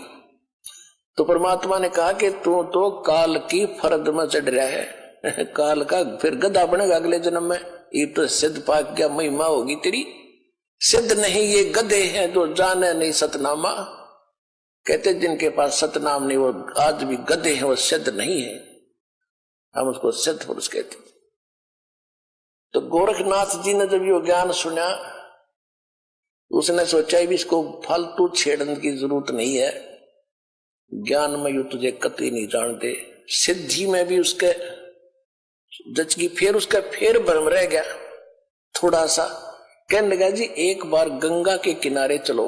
अब चल भाई क्या रहेगा, एक और मैं कुछ लीला करता हूं, आप मुझे उसमें पराजित कर देना, मैं आपका शिष्य बन जाऊंगा। परमात्मा बोले चल। गोरखनाथ जी गंगा के अंदर छलांग लगा गए और एक मछली का रूप धारण कर लिया। घनी मछली वहां पर, तो उसने कहा था कि मैं इसमें छलांग लगाऊंगा और मुझे आप खोज देना दरिया से, फिर मैं आपको गुरु बना लूंगा। अब गोरखनाथ जी ने छलांग लगाई, मछली रूप बना लिया। परमात्मा ने छलांग लगाई, वह मछली पकड़ कर टीटवी बाहर लिया और बाहर काट के गोरखनाथ बना दिया। फिर गोरखनाथ चरणों में गिर गया। अपने आत्माओं देखो कि क्या बुरी करता काल हमारे साथ। अब भक्ति तो ये दास कराएगा आपको भगवान की दी हुई। जो सौभाग्यशाली और अच्छी तरह ज्ञान को समझेंगे वो तो सतलोक चले जाएंगे। ये दिक्कत आओगी लास्ट के दिनों में, यानी हजारों वर्ष ये ज्ञान चलेगा, हजारों वर्ष ये साइंस की जो विद्या चलेगी, जो ये टीवी है और ये चिप है, मोबाइल है, इनके माध्यम से ये ज्ञान दिया जाएगा। दास तो चला जाएगा सतलोक, ये 5 तत्वों का शरीर छोड़कर, लेकिन ये इलेक्ट्रॉनिक शरीर रहेगा अभी दास का, ये नूरी शरीर रहेगा। टीवी पर चला करेगा, नाम दिया करेंगे, नाम चलेगा। ऐसे तो फिर सारा नाम भी टीवी सीडी से दिया जाएगा, दास के जाने के बाद व्यवस्था की जाएगी। लेकिन फिर लास्ट में ये विज्ञान भी खत्म हो जाएगी, ये ज्ञान ज्ञान रह जाएगा। तो ये ज्ञान कुछ दिनों तक चला करता है, तो ये ज्ञान फिर बहुत दिनों तक सुख का सांस लेगा परमात्मा के बच्चे। और जो सत भक्ति करेंगे मर्यादा में रह पार होते चले जाएंगे, लेकिन सुख बहुत ज्यादा सुखी होंगे, या माया की हवस खत्म होगी और इतनी भक्ति कर लेंगे इनको परमात्मा आपको सारी सुविधा उपलब्ध कराया करेगा। जैसे दास बार बार आपको कथा सुनाता है कि जिस समय परमात्मा के नाम से झूठी चिट्ठी लिख दी थी कबीर जी के नाम से, और 18 लाख प्राणी साधु संत आगे थे। वो साधु संत कौन थे? घर छोड़कर जंगलों में अपने गुरुओं के पास भक्ति के लिए, भगवान के लिए भटक रहे थे। वो उनकी विशेष प्यारी आत्मा थी। अब वहां उन 18 लाख को 3 दिन तक झोंपड़ी में बैठे गरीब जुलाई ने, वो तो भगवान थे, लीला कर रहे थे, 3 दिन तक उनको वो भोजन खिलाया जो कभी सुना भी नहीं था उन महापुरुषों ने, भक्तों ने, साधुओं ने। और सोना की मोहर दी और दोहर दी और छक्के हलवा पूरी कचौड़ी जलेबी छक छक खाओ छह खाओ दिन में भूखे मरे दिन भुगड़े खानिए थे होता है। तो उनके लिए जब ये लीला कर दी, पृथ्वी का को माल भी नहीं था, सतलोक से ला दिया दाता ने। तो आने वाले समय में जैसे जनसंख्या बढ़ रही है, 100 वर्ष के बाद क्या खाएंगे ये, अगर ये माहौल नहीं बदलाते। फिर भगवान व्यवस्था करेगा, आपके घर में 2 दाने होंगे, तड़के भरा पाओगा मटका, पिप्पा भरा पाओगा आटेगा, इस तरह कर देगा दाता आपके लिए। लेकिन भक्ति करवाने के लिए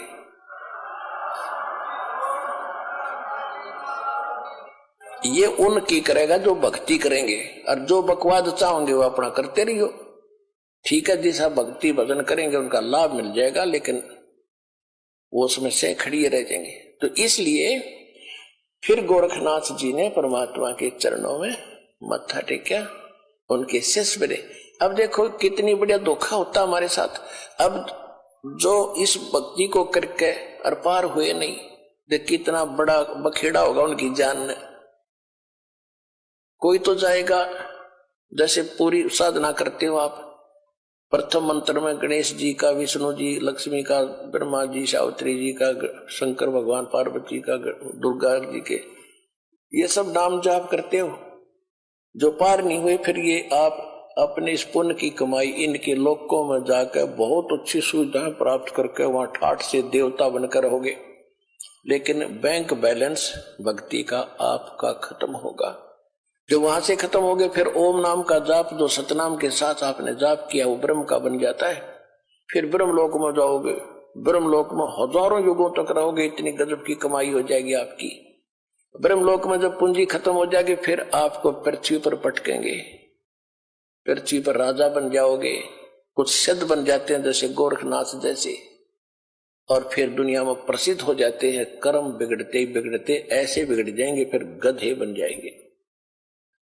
और फिर कभी इसी युग में, ये प्राइम टाइम जो चल रहा है, 5505 वर्ष को युग बीत चुका है, उसके बाद ही दाव लगेगा। तो इस करके सावधान रहना, इस भक्ति मार्ग में विचलित ना होना। अब क्या है कि परमात्मा आए थे, ऐसे ही लीला किया करते थे। जिस समय गोरखनाथ हार गया और परमात्मा की लीला हुई, गोरखनाथ ने चरण पकड़ लिए, लाखों कई हजारों की संख्या में गोरखनाथ वाले और वैष्णो पंथ वाले परमात्मा कबीर जी के शिष्य हुए। अपनात्माओं,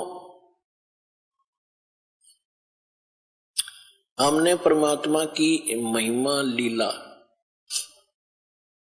कैसे भगवान माने थे। जैसे श्री कृष्ण जी ने,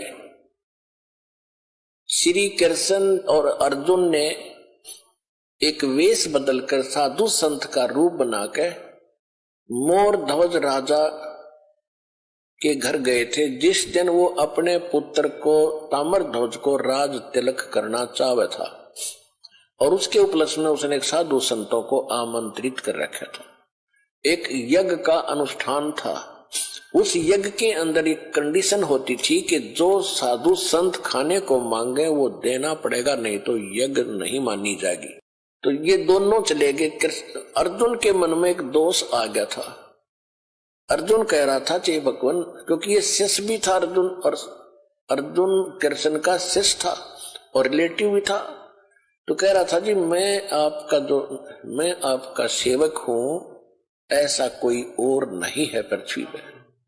तो परमात्मा श्री कृष्ण जी ने उसका भ्रम निवारण करने के लिए वहां ले गए ताम्रध्वज राजा के घर पे। कहने का भाव यह है कि उन्होंने खाने को क्या मांगा। ताम्रध्वज मोरध्वज ने पूछा जी भोजन खाओ। श्री कृष्ण ने साधु रूप में कहा कि हमारे साथ एक शेर है, वो सिंह बना, शेर ले रखा था एक माया से, अपनी सिद्धि से शेर बनाया था। और पुण्यात्माओं कहते हैं रामकृष्ण सतगुरु सहजादे ये परमात्मा की पुण्यात्मा है। कृष्ण और राम ये इसी समय भक्ति करके ये रह गए थे अनजान, और ये बन ठगे काल के ये पुण्यात्माओं में से इनको जन्म दे दिया। अब इनकी रक्षा भी भगवान ही करता है। जब श्री कृष्ण जी ने वो माया रूपी शेर बनाया तो परमात्मा स्वयं आगे शेर रूप धारण करके कि इनकी काम बिगड़ेगा और ये गलती करेंगे और ये बेइज्जती होगी भगवान की, मेरी होगी। तो वहां जाकर उन्होंने क्या किया कि राजा ने पूछा जी क्या खाओगे भोजन? कृष्ण जी बोले कि पहले मेरे शेर को खिलाओ फिर मैं बाद में खाया करूं। और मेरा शेर मांस बकरे का नहीं खाएगा, पशु का नहीं खाता, ये मनुष्य का खाता है, नरभक्षी है। और मनुष्य का भी सुन ले, किसी पल्लेदार को मत पकड़ लाना, आपके परिवार के घर के सदस्य का एक का मांस खाएगा तब हम भोजन करेंगे। ये कहने का भाव ये है, इसको ज्यादा ना बढ़ाएं। आखिर में ताम्र ध्वज को चीरने का आदेश मिल गया बीचों बीच। ताम्र ध्वज को चीर दिया, फिर उसको जीवित कर दिया, मर गया था। और इस कारण से कृष्ण जी को भगवान मान लिया। अब परमात्मा ने कितने जीवित किए आपको कथा सुनाता हूं। एक सम्मन नाम का मनियार था, बहुत ही निर्धन गरीब थे, दोनों पति पत्नी, उसकी पत्नी का नाम नेकी था और दोनों पति पत्नी परमात्मा के शिष्य हो गए थे, कबीर भगवान के ज्ञान से परिचित हो गए थे। एक उनका लड़का था 10-12 वर्ष का, उसका नाम सेऊ था। सेऊ, शिव कहते हैं उसे, सेऊ कहा करते उसको। तो तीनों के तीनों भगवान के ज्ञान में खूब रंगे हुए थे और जहां भी वो जाते थे सम्मन और नेकी पति पत्नी चूड़ियां पहनाने के लिए गांव नगर में, तो वहां परमात्मा कबीर जी की चर्चा करया करते थे कि हमारे गुरु जी इतने सक्षम है, हमारे गुरु जी इतने सक्षम है, ऐसे सिकंदर लोधी की जलन का रोग ठीक कर दिया, एक गऊ काट दी थी सिकंदर लोधी ने, वो जीवित कर दी। तो औरतें सुनती थी लेकिन मन में दोष रखती थी कि ये बेकार रखे गरीब आदमी, ऐसे कभी हो सकता है? अगर ऐसा होता तो ये होता वो होता, मतलब मन में अंदर दोष रखती थी, सुन अवश्य लेती थी।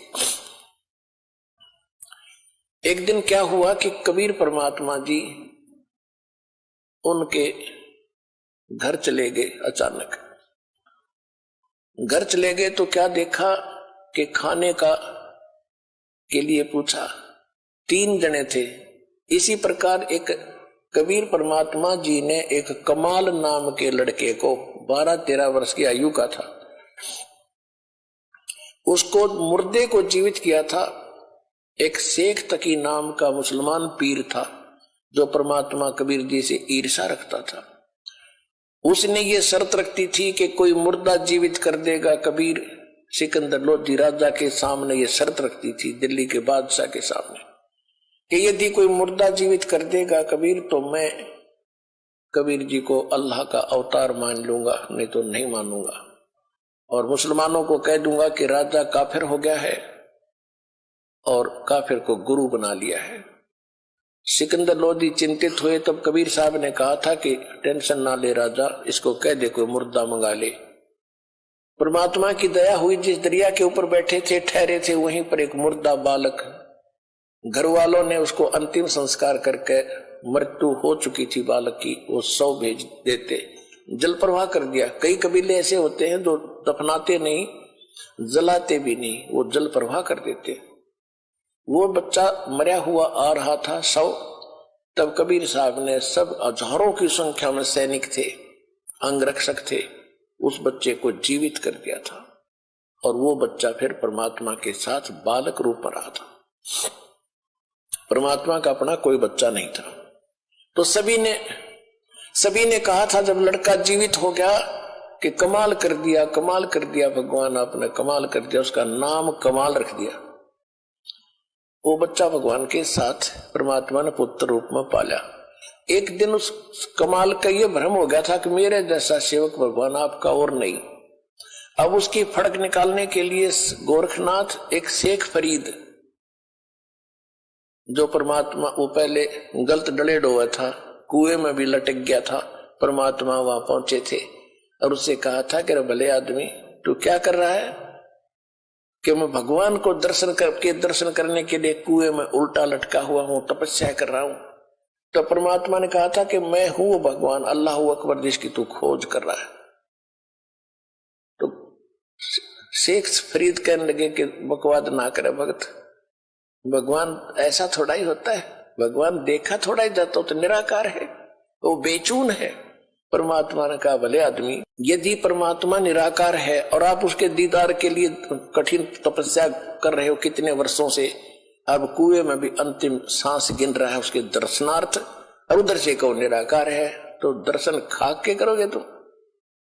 अब कहते गामकार ज्ञान का तो चमका ऐसा लग गया कर, ओए सेध जा, एकदम बुद्धि बदल गई, रत तेरा गजब हो।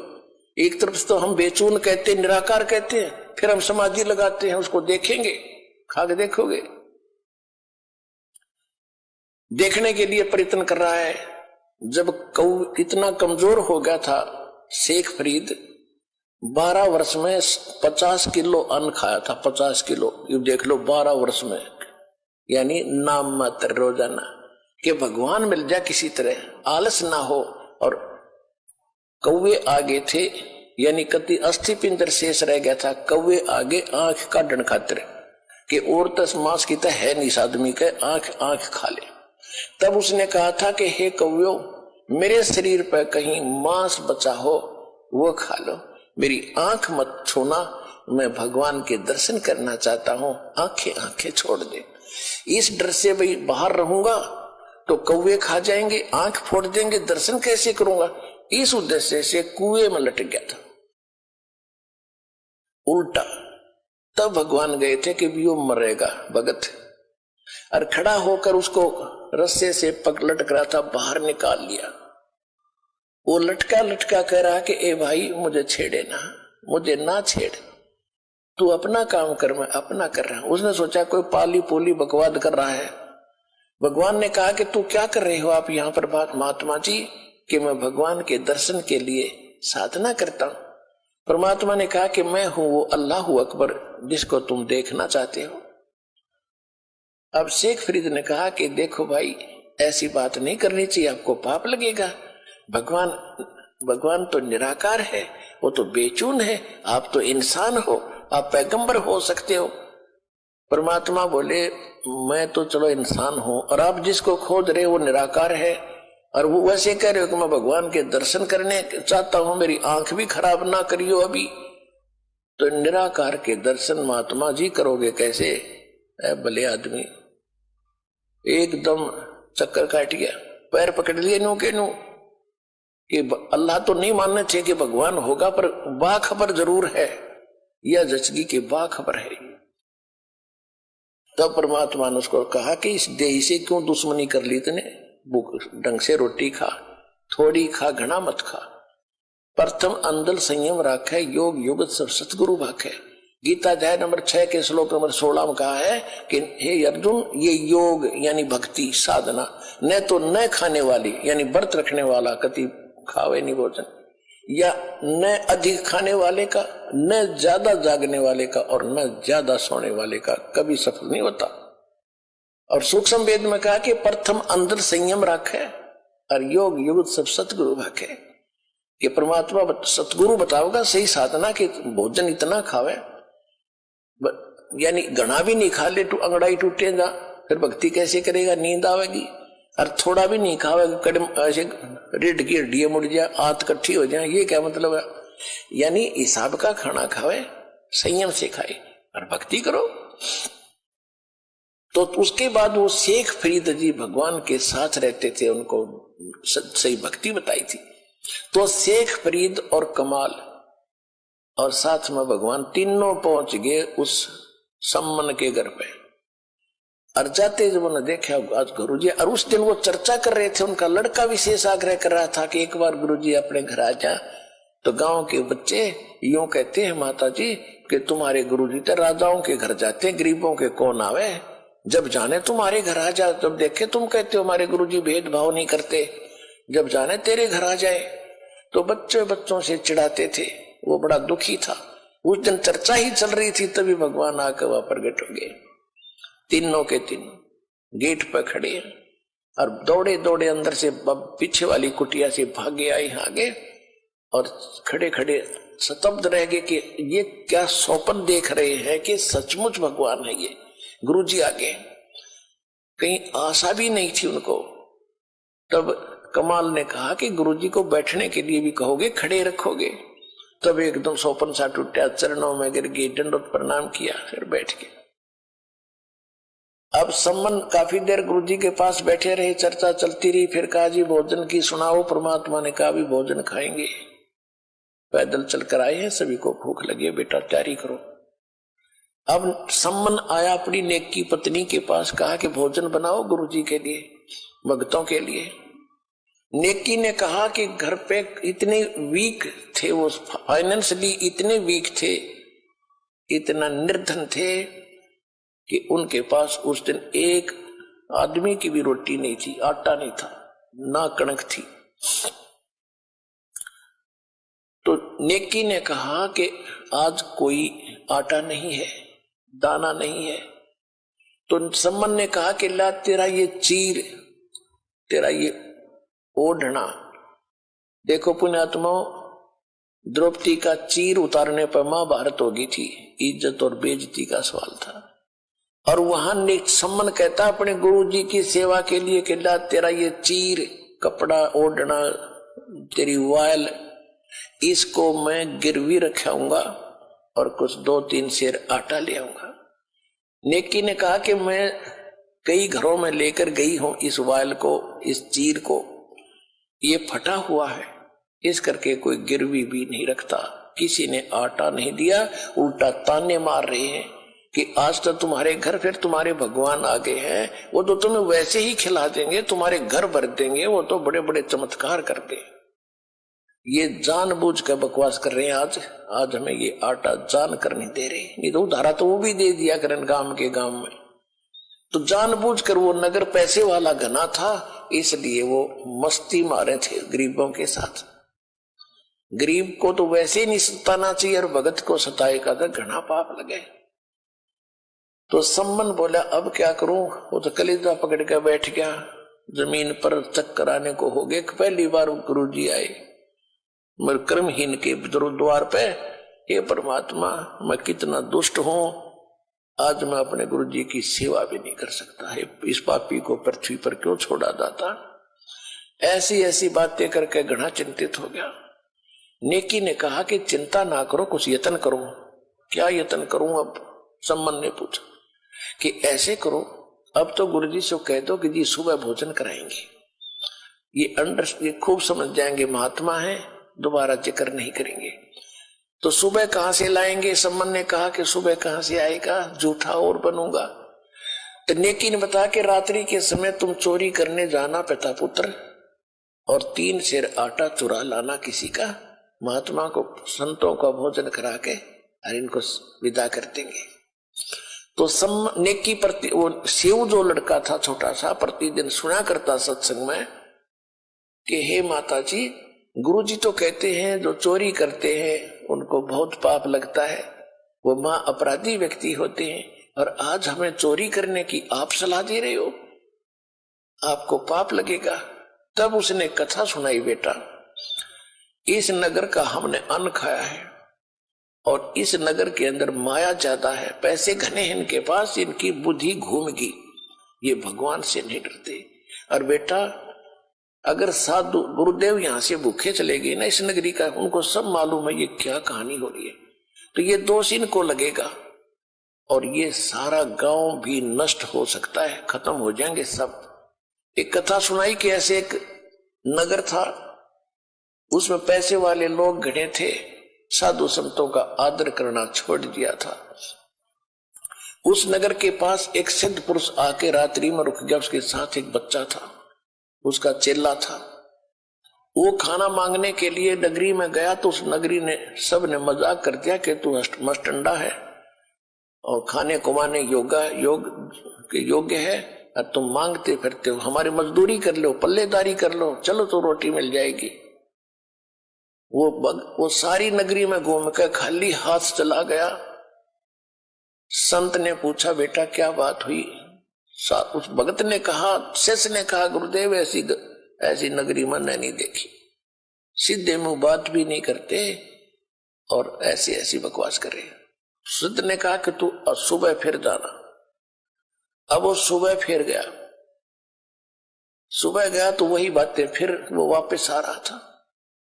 रास्ते में एक कुम्हार था, कुम्हार का घर था, विधवा थी वह कुमारी, 5-4 बालक थे छोटे छोटे, वो खुद काम करके गुजारा कर रही थी। अब उसने वो बच्चा श्याम को भी जाते देखा था, उसको मालूम था कि कोई अन्न नहीं देगा। और कुछ साधु संत ऐसे होते थे जो छोटी जाति वालों का भोजन नहीं लेते थे, इसलिए उसने टोका नहीं कहीं शराब ना दे दे।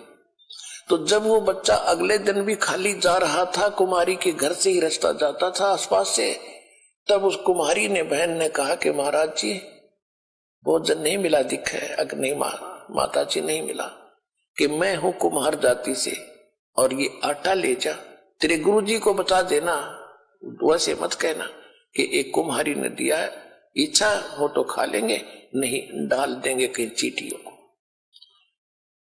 अब वो लेकर के चला गया, उसने सारी कहानी बताई दी। उस नगरी में तो जालिम लोग रहते हैं और ये आटा ऐसे एक माई ने दिया है, वो कुम्हार जाति से है, आपकी क्या आज्ञा है भगवान?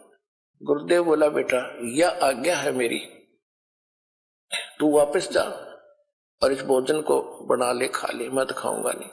और वापस जा, उस बेटी ने कह दे कि यहां से अपने परिवार को उठाकर ले जा, शाम से यहां से वक्त से लाद ले जा अपने सारे सामान ने, रात को ये नगर नहीं रहेगा और ये बताएगी नहीं किसी को, नहीं तो वो भस्म हो जाएगी। और जहां रात हो जा वहीं रुक जाना, वहीं बस जाएगी, वहीं बस जाएगी, उसका वहीं पर वास हो जाएगा। अब उस संत ने आके बताया शिष्य ने कि मेरे गुरुजी बहुत सिद्ध पुरुष है, जो वचन निकाल देते माई सच्ची मान लेना। और उन्होंने कहा तू यहां निकल जा अपने सारे साजबाज ने लेकर, जहां तुझे रात हो जा वहीं रुक जाना, वहीं तू बस जाएगी और रात को ये पूरा नगर खत्म होगा। इन साधु संतों को भूखा रखा है। तो माई पता था साधु संत की वचन पहले बहुत इस तरह के सिद्ध पुरुष निरे होया करते थे, इनका डर भी था। माई ने जब लाद लिए सारे भाषण गधों पर और चलते चलते वहां रुक गई, जाकर वहां से उस नगर से थोड़ी सी दूरी पर 10-15-20 किलोमीटर वहां रात होगी, वहीं रुक गई। और रात को वो सारा का सारा नगर कति नाश हो गया। ये साथ में एक अग्रोहा स्थान है, यहाँ ज्यादा सेठ रहते थे पैसे वाले, ये एक सिद्ध पुरुष ने खत्म किया था। यहां से एक माई चली थी, वो कुम्हारी, एक कुम्हारिया गांव बसा है, उस कुम्हारी के नाम से। अब सुबह सारे वो नाश हो गया, कति एक भी नहीं बच्चा, क्यों रात ने सारे अंदर, रात ने भूकंप का करके सिद्धि से सब खत्म। अब जब ये पता चला क्षेत्र वैसे गांव गर्क गया, गांव नष्ट हो गया, कौन बचा है? उस माई ने बताया कि मैं बची हूं, और एक साधु ने ऐसे बताया था, उन्होंने ऐसा ऐसा किया और मेरे को बता दिया था, मुझे बताने का आदेश नहीं था, मैं उनको नहीं बता पाई। तो सबको इतनी हमदर्दी हुई उस माई के ऊपर, गरीब और भगवान की कृपा होती है कि वहां उसको कोई सैकड़ों किले जमीन दे दिए और वहीं बस गई, उसके नाम से कुमारिया गांव बसा हुआ। अपना आत्मा नेकी ने अपने पुत्र से कहा, बेटा अगर तुमने इस नगरी के तुम हितकारी हो तो चोरी करके लाइयो बेटा, अगर ये संत भूखे चले गए यो गांव गर्क हो जाएगा, इसका बेड़ा गर्क हो जाएगा बेटा, अब तुम देख लो, चोरी को दान कर दे बेटा, चोरी नहीं है। और हम साधु संतों के लिए हम नहीं खाएंगे एक दाना भी, ये पर्ण पक्का है। संबंध से वो बोला वहां बिल्कुल सही है, इस नगरी की हम रक्षा करेंगे, कि हमारे साथ कुछ भी बनो। दोनों बाप बेटा रात्रि में एक सेठ के घर पर जाकर सुराख लगा लिया दीवार में और सेऊ अंदर चला गया। पहले सम्मन कह रहा था बेटा तू बाहर रहे, मैं जाऊंगा। सम्मन सेऊ ने कहा कि नहीं पिताजी, आपको पकड़ लेंगे तो इस लाला जी की राजा तक पहुंचे, आपको फांसी लगवा देगा, और मैं बालक हूं, मुझे बालक समझकर छोड़ देंगे। तो सम्मन कहने लगा अगर तू मर गया तो फिर मैं क्या करूंगा जी का बेटा, नहीं तू बाहर रह, मैं जाता हूं। नहीं, सेव नहीं माना। कहने का भाव कि सेव प्रवेश कर गया। तो सम्मन ने कहा बेटा 3 सेर आटा लाना, ज्यादा नहीं। तो अंदाजा सा अपनी फटी पुरानी चद्दर में 3 सेर आटा डाल के चल पड़ा। चलने लगा। जब आवाज होगी खुड़का होने से, शोर होने से, लाला जी जग गया। वहीं सो रहा था दुकान में, और उसने जो सेव निकलने की चेष्टा कर रहा था उसके पैर पकड़ कर घसीट लिया वापस के चोर चोर चोर करके। तब तक उसने वो आटा बाहर फेंक दिया था, पोटली में बांध के पिताजी आप ले जाओ, मेरे को लाला जी ने पकड़ लिया। और लाला जी ने घसीट के और बांध दिया खंबे के, और देखा कि तू अच्छा है चोर, तुम चोर हो, वैसे भगत बने फिरते थे, आज तुम्हारी पोल खुल गई। तब सम्मन उस सेव ने कहा लाला जी हम चोर नहीं है, हमारे घर हमारे गुरुजी आए हैं और हमारे पास कोई आटा नहीं था, उधारा भी नहीं दे रहे थे, कोई किसी प्रकार भी गिरवी रखने से भी नहीं दे रहे थे। हम नहीं खाएंगे, 3 सेर आटा लिया है, हम आपका फिर दे देंगे कुमा करके। कहने लगा अच्छा सुबह पता चलेगा। अब पता चला ना कि चोरी तो वो तुम्हारे गुरु करवाते हैं तुमसे।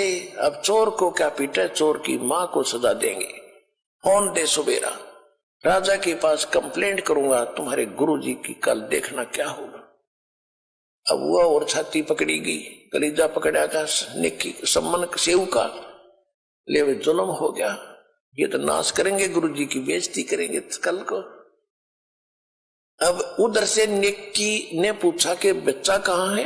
जब सम्मन लेकर गया आटा, लड़के की मां ने पूछा बेटा कहाँ है, कि वो तो सेठ ने पकड़ लिया और मैं आटा लेके आ गया। निक्की ने सोचा कि सुबेरे बच्चे को, अब सुबेरे बच्चे को पहचानेंगे और फिर क्या करेंगे, गुरुजी को सजा देंगे ये लोग। ऐसा क्यों ना करते हैं कि लाला जी बोल ना सके, सुबेरे जिक्र भी ना करे कौन था कौन नहीं था। तो इस उद्देश्य से अपने गुरुदेव की इज्जत बचाने के लिए हृदय से कि भी नाश हो जाएगा, जब कल पता लग गया तो बेइज्जती कर देंगे गुरुदेव की। अपने पति से कहा मां ने, अपनी उसकी पत्नी ने कि जा तलवार ले जा और लड़के का सिर काट दे और सिर ले आना। तो उसने ऐसा ही किया। अब तलवार लेकर जब सम्मन पहुंचा उस सुराग के सामने बैठ के और कहा बेटा सेऊ, 1-2 बात गुप्त तेरे कान में बोलनी है, बतानी है। बेटा कल तो ना जाने तू और हम मिल पाएंगे या नहीं मिल पाएंगे, क्योंकि राजा हमें सजा दे देगा। 1-2 बात बताना चाहता हूं बेटा तुझे। एक बार सिर बाहर निकाल ले, कान में बात बताऊंगा। अब सम्मन ने, उसने सेव ने कहा लाला जी से कि हे लाला जी, बाहर मेरा पिता बैठा है, 2 बात करना चाहता है। तो सेठ ने कहा कि नहीं तुम भाग जाओगे, तुम्हारी कोई स्कीम है कि नहीं, पैर को बांधे रख, रस्से को थोड़ा सा ढीला कर दे, मैं सिर निकालूंगा, बात करूंगा। अब जो ही उसने ऐसा सोचा भी चल ठीक है बतला लेंगे क्या बतलाना चाहते हैं, पैर के रस्सा बांधे बांधे ढीला कर दिया, लूज कर दिया। अब सिर बाहर निकाल के सेऊ ने जब सिर बाहर निकाल लिया तो सम्मन का हाथ नहीं उठा। बेटे ने कैसे काटूं, गर्द छुपा ली पीछे को। तब लड़के ने कहा कि पिताजी एक बात मैं बताऊंगा आपके कान में। हाँ बोल बेटा, कि यदि तू मेरा बाप है तो मेरी नाड़ काटते, ना तो बात बिगड़ेगी कल। मेरी गर्दन काट ले जा अगर तू मेरा बाप है, नहीं तो तू मेरा बाप नहीं है, मैं किसी और का अंश हूं। इतना कहते ही उसमें भी करंट आया। तब बच्चे की मुख से बात सुनकर उसने सिर काट दिया सम्मन ने, और चोटी पकड़ कर घर ले गया, ऊपर शीश को। उधर से लाला जी ने देखा कि यो तो 302 का मुकदमा तेरे लगेगा। उसने क्या किया, उस बच्चे को घसीट के धड़को और एक पजावे में जाके गिरा। गड्ढे से होते थे जहां कुमार लोग मिट्टी मुट्टी खोदते थे, गड्ढे एकांत में, वहां गिर डालिया और अपनी वह दीवार बंद करके और लीप लाप के उसका रेता मार के ऐसा कर दिया जैसे कुछ हुआ ही नहीं। उधर से जब सम्मन उस लड़के के शीश को लेकर गया, नेकी ने पूछा, कहा कि अब फिर वापस जा।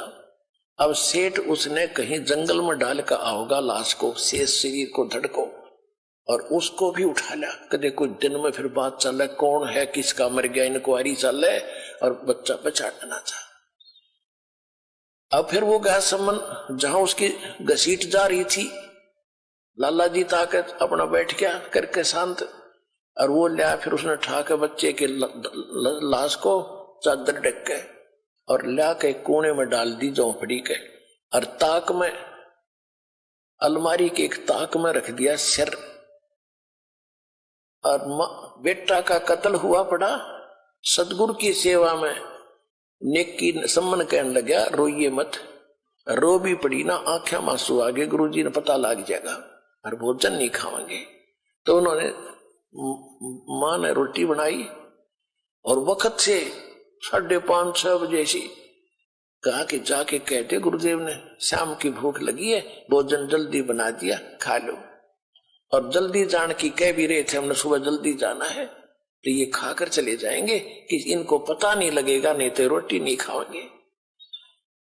सम्मन ने कहा कि आओ महाराज, भोजन तैयार है। तीनों परमात्मा कबीर जी और दोनों कमाल और फरीद जी, वो बैठ के एक तरफ भगवान का आसन लगा दिया कबीर जी का, और 3 बर्तनों में भोजन सारा जितना बनाया था 3 पात्रों में डाल के धर दिया।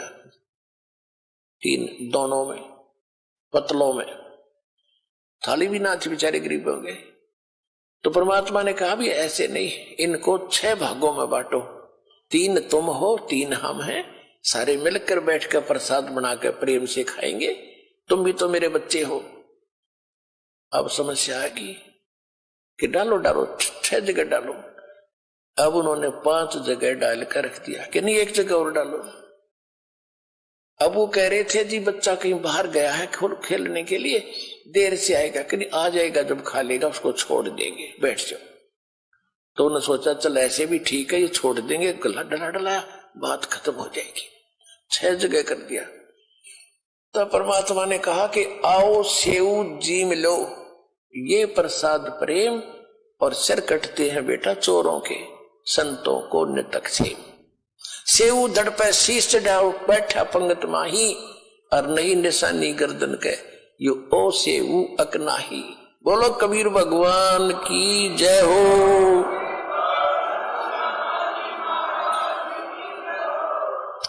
सेव के धड़ पे ताक से अलमारी से उठकर सिर और जमीन पर पड़े धड़ पर लग के, और बच्चा पंगत में आकर बैठ गया, और माता पिता ने गर्दन हटा कर, कभी हटाकर देख रहे हैं इसका निशान है कि वो ऐसे है कि दूसरा है। अंदर जाकर देख काहे, हम इतने नालायक हो गए जो पेटा भरा, जब कभी आंखा देख ले, वहां केवल रक्त के कण पड़े थे, कुछ छींटे लगे हुए, बच्चा बाहर बैठा, उसका निशान भी नहीं, और अपने हाथों काट रखा बच्चा। समर्थ का शरणाग हो, रंग होरी हो, भाई कदे न हो ऐ काज राम, रंग होरी हो।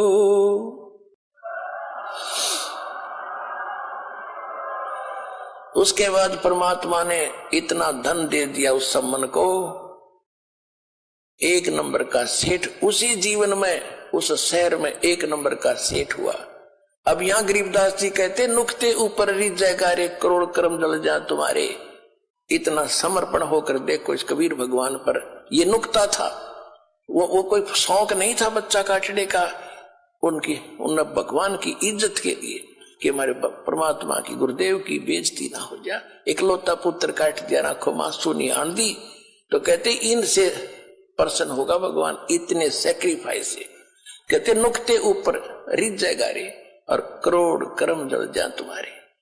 तो अपने आत्माओं, तुम ऐसे भगवान की शरण में आगे हो, सच्चे दिल से भक्ति करो, कति आत्मा से, और फिर देखना पल पल में कितने चमत्कार आपको देगा, आप सोच भी नहीं सकते, और मोक्ष देगा।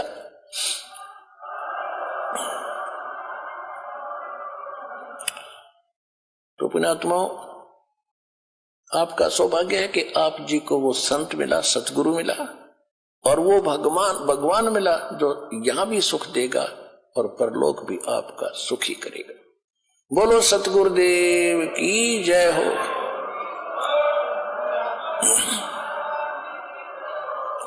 सत साहिब।